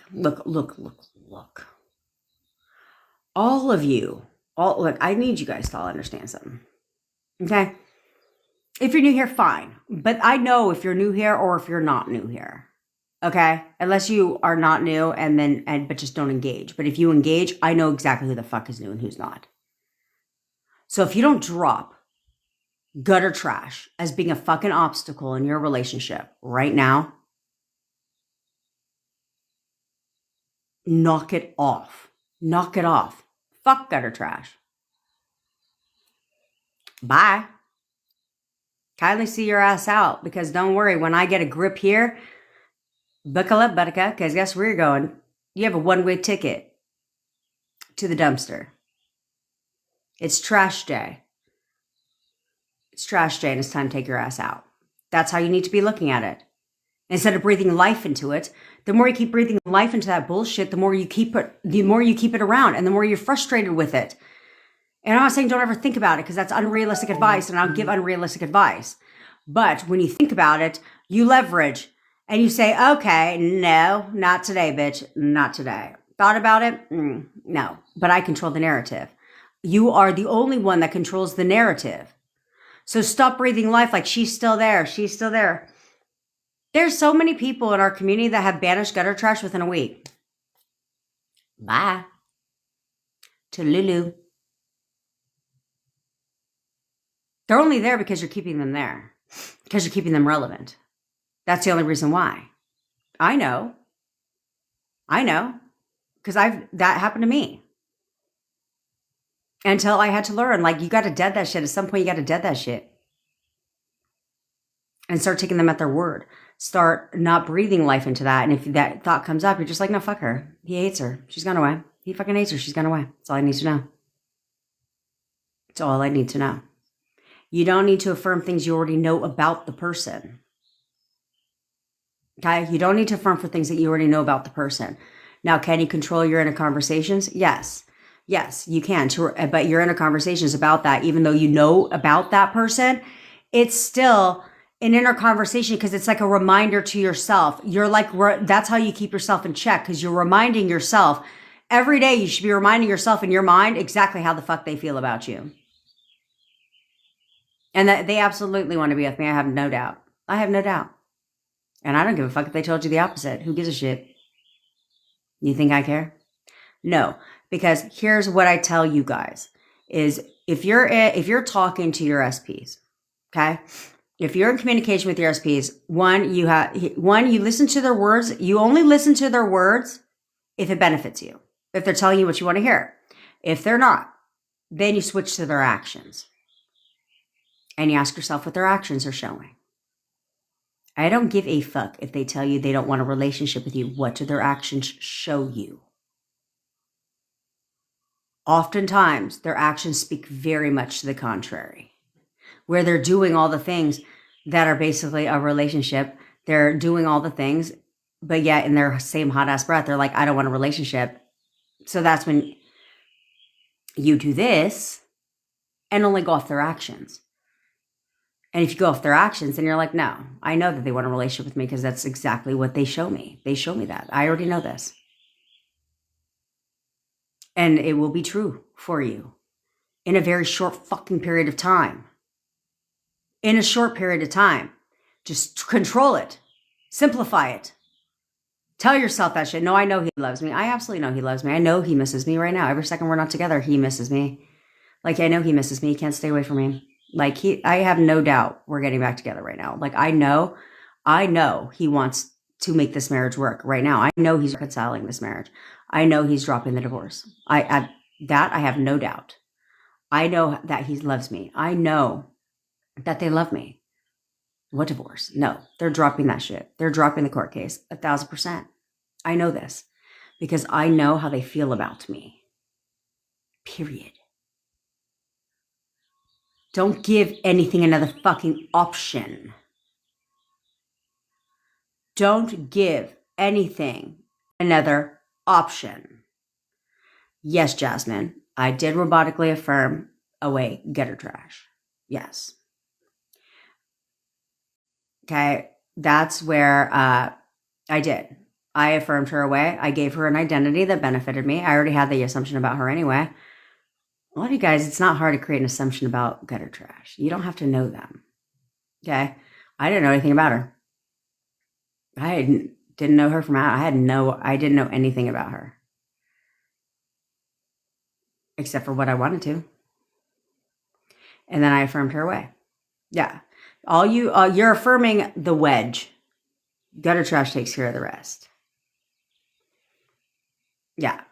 But then you're also affirming her right about your fucking reality. You want to banish her to a whole ass another state, you can do exactly that. You can do exactly that. You can also leverage what he's told you about relationships in general. What has he told you? Right? So I had a client who her boyfriend used to tell her that she was in a situationship. And so her boyfriend used to tell her that he has the worst luck in relationships, that they always leave him, that they never work out, like they always leave. So she leveraged that and said, oh, they always leave. So she didn't affirm against that. She leveraged gutter trash and said, yeah, no, actually she wants nothing to do with him. And she's gone away. She's moved away. She's completely moved away because he believed that women always left him, that they always left him. So she made it where gutter trash left him instead. And he called and confirmed, and he goes, you're not going to believe this, but she fucking left me, of course. Like, he wasn't surprised because that's his assumption. And he's like, and she moved out of state, to a whole other state. She knew it was her because we leverage what they tell us. If you're going to listen to what the fuck they tell us, then you at least may as well find the way to leverage what they said about previous relationships. If there's gutter trash, then leverage that. Leverage what he's told you because his assumptions and his reality also manifest. So if he assumes a certain thing about his previous relationships, you don't let it impact your relationship with your SP, but you can leverage and use that against him in his own reality because it's already an assumption of his. So because they're technically in both of your realities, you can leverage that to get what you want in his reality. That's the fun part. That's the fucking fun part. Okay. That is the fun part. So what is today? Oh, did your SP ever tell you that gutter trash suddenly became unpleasant for him? As in when you start affirming it? Yes, I was told they parrot your affirmations back. They will parrot your affirmations back. They will describe them exactly how you did. Exactly how you did. Mm-hmm. You can also throw some random things out there too. And this is inner conversations, okay? You can also throw a random inner conversation out there too when it comes to that and also have them parrot that back too. That happened not too long ago to me. Exactly what I had said was parroted back. And I only said it like 3 or 4 times. Just randomly, like not together. Just at like random times. I would just say that one time and then and then I'd get pissed off and another time I'd say that shit again. And then all of a sudden it was literally word for word, verbatim, parroted back. And not to me. That's the fun part.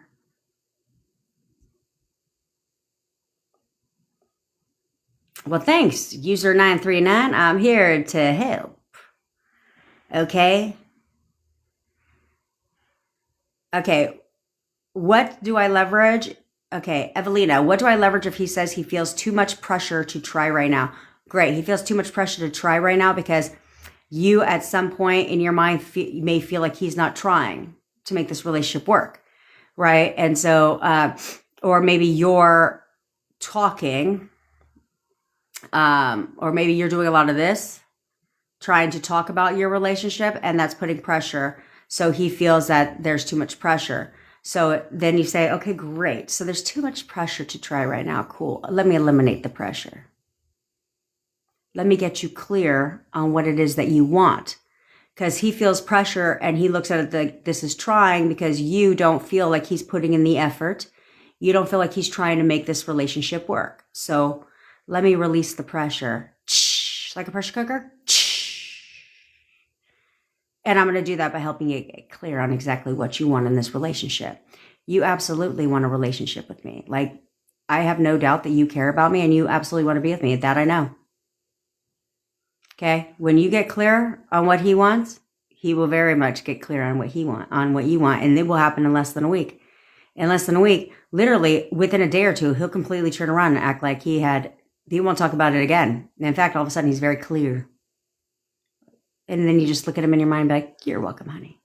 Anything else I can help you with? I'm here. Just let me know. Sienna, when you book the Manifest 4 meeting, how long do you do it for work? I do it until it manifests. Right now, I do not have a time limit on it. Will I add a time limit? Probably. But right now, it's not at the top of the priority spectrum. So I do it until it manifests for you. Okay? I don't quit. I don't give up. If you're not seeing a movement in a certain period of time, then I will typically jump on another call with you to figure out where shit is going wrong. Okay? If there's something that's blocking, because I talk like sometimes you can have 2 counter assumptions. Okay? So then we work through that so that we're working together and not against each other. It's a partnership. Okay? But I start right away as soon as you jump on my calendar and send me your shit. I'd be happy to work with you, Sienna. Okay? All right, my lovely people. CGG Collins, real quick, I will get to you, sister. Nope, I'm a Libra, girlfriend. I'm a Libra. That's why we're fierce.